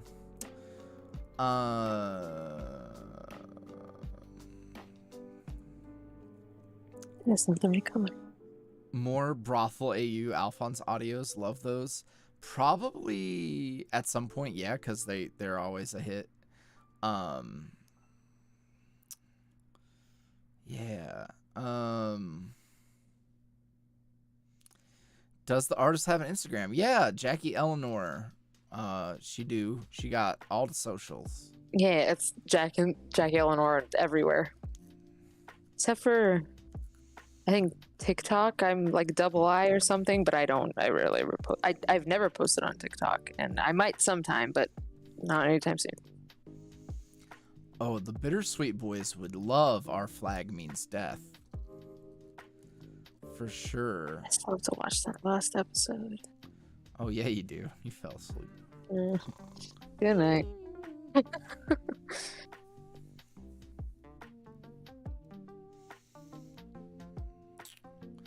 And I have sped through to the end of the list, so I am quite pleased. Oh, we gonna give him the chin strap? Yeah, he's got it in the original one. He's got it. Oh, fuck yeah. I don't know why my pen is doing this weird breaking thing.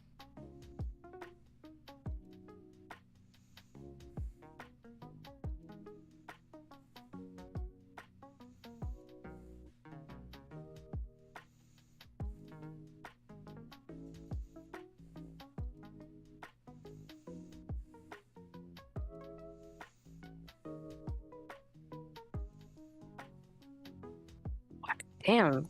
All right. As I hurt myself.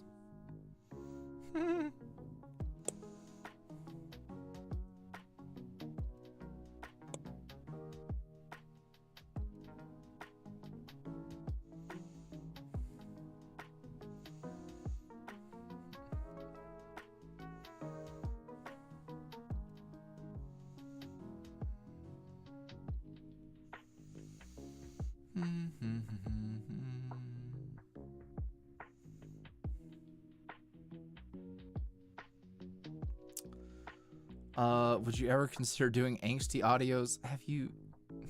I know you've done some in the past, but maybe of like Finn or Al or Seth.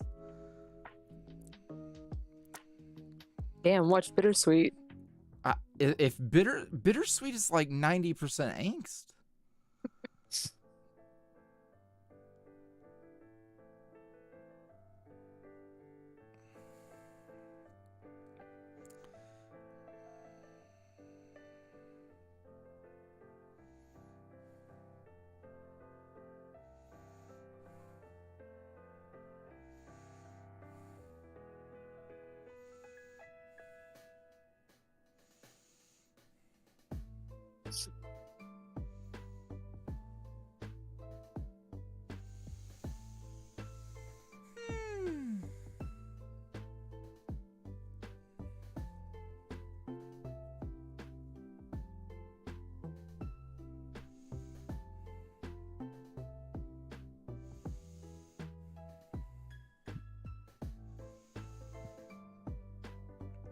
I mean, did you guys listen to that last Finn audio? That I feel like that certainly set up a whole lot of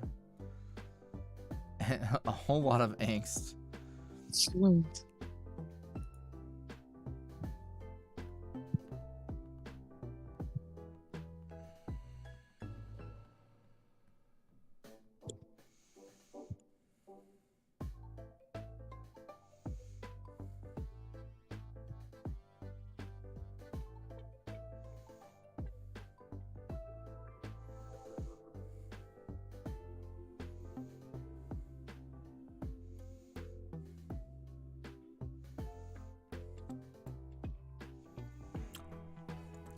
Danny Mendoza said he looks like an older Alphonse. Dang. Comment of the night. We did it. Comment of the night.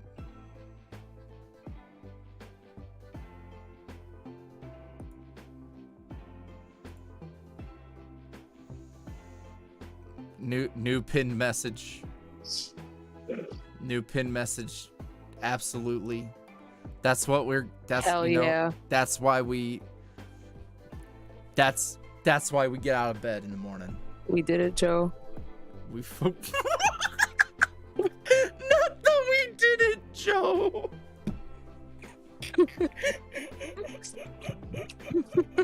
I wish I had a good Joe Biden impersonation. Because I would read it. I would read the comment and then you could say, we did it, Joe. Oh. Come here. Hi, big boy. Why you got so much tail? Does your tail so big? Oh, he lay. Yeah. Oh, he lay. How honey.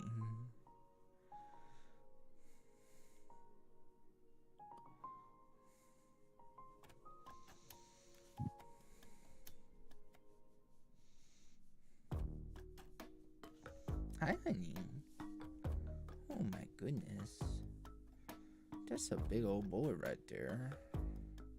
Y'all can't see him. You can see a little bit of fur.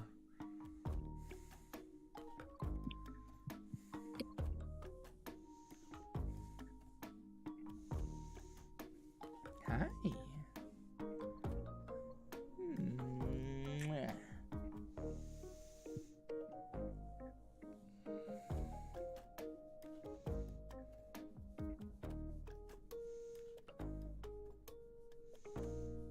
Oh, he rolled onto his back. Hi, honey. Wonder if I can. Oh.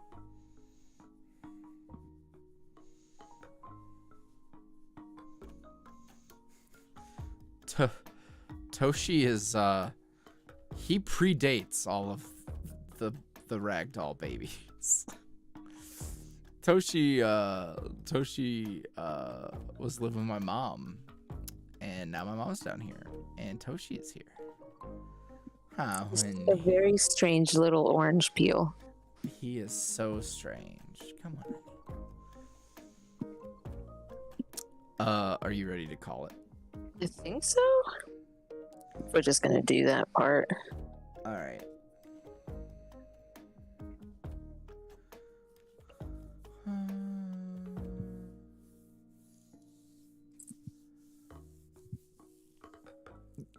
My friend and I headcanon this, but do you think that Rookie would run a company slander account on Twitter and Insta? I mean, doesn't... Oh, no. Trish runs one already. So, I mean, maybe she just gets the account. Like, they share the account. I don't know.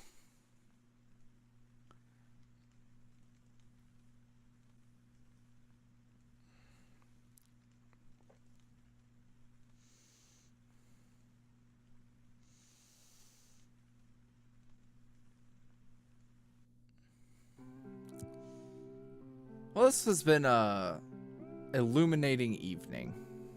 Mm.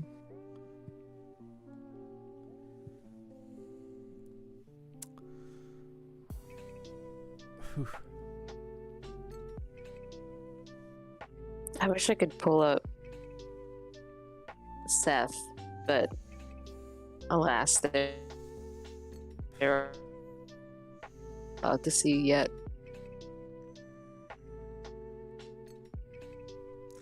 Yeah. Can I show them the thing that might be merch, or do you want to keep that? That might be merch. The Faust thing? Yeah. Yeah, show them. Actually, you know what? I can't because I have to go pull it up, and if they see my shit, What if I can hide it while you pull it up? Hold on. Okay, you can do it now. okay.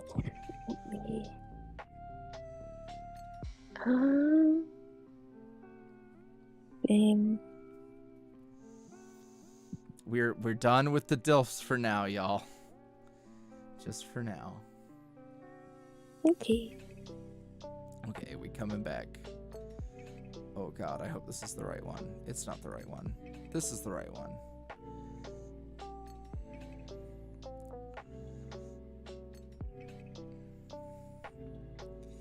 I think that would make a fantastic print. Yeah.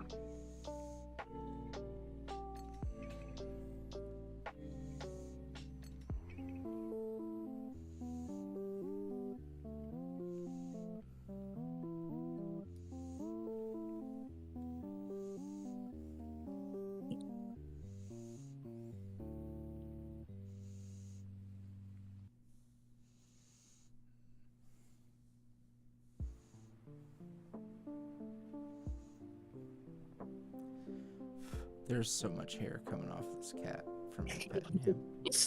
You're so fuzzy. Hit a little bumbo out. Which one is he?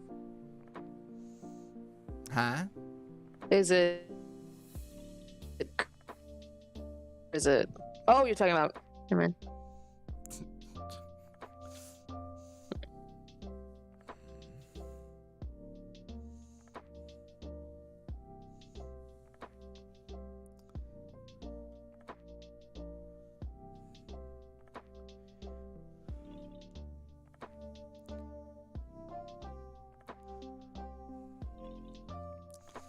Okay, I'm tired. This has been great. Thank you all for coming out. I appreciate you. 3 minutes ago, Plus Ultra Otaku donated $3. Said, would Dilf Al still be doing his camboy thing? Also, he's looking good. Yeah. I don't think so. He's probably got other sources of income now. So, yeah. Alrighty, y'all. Thank you for coming out and enjoying the show. I appreciate you guys. Bye.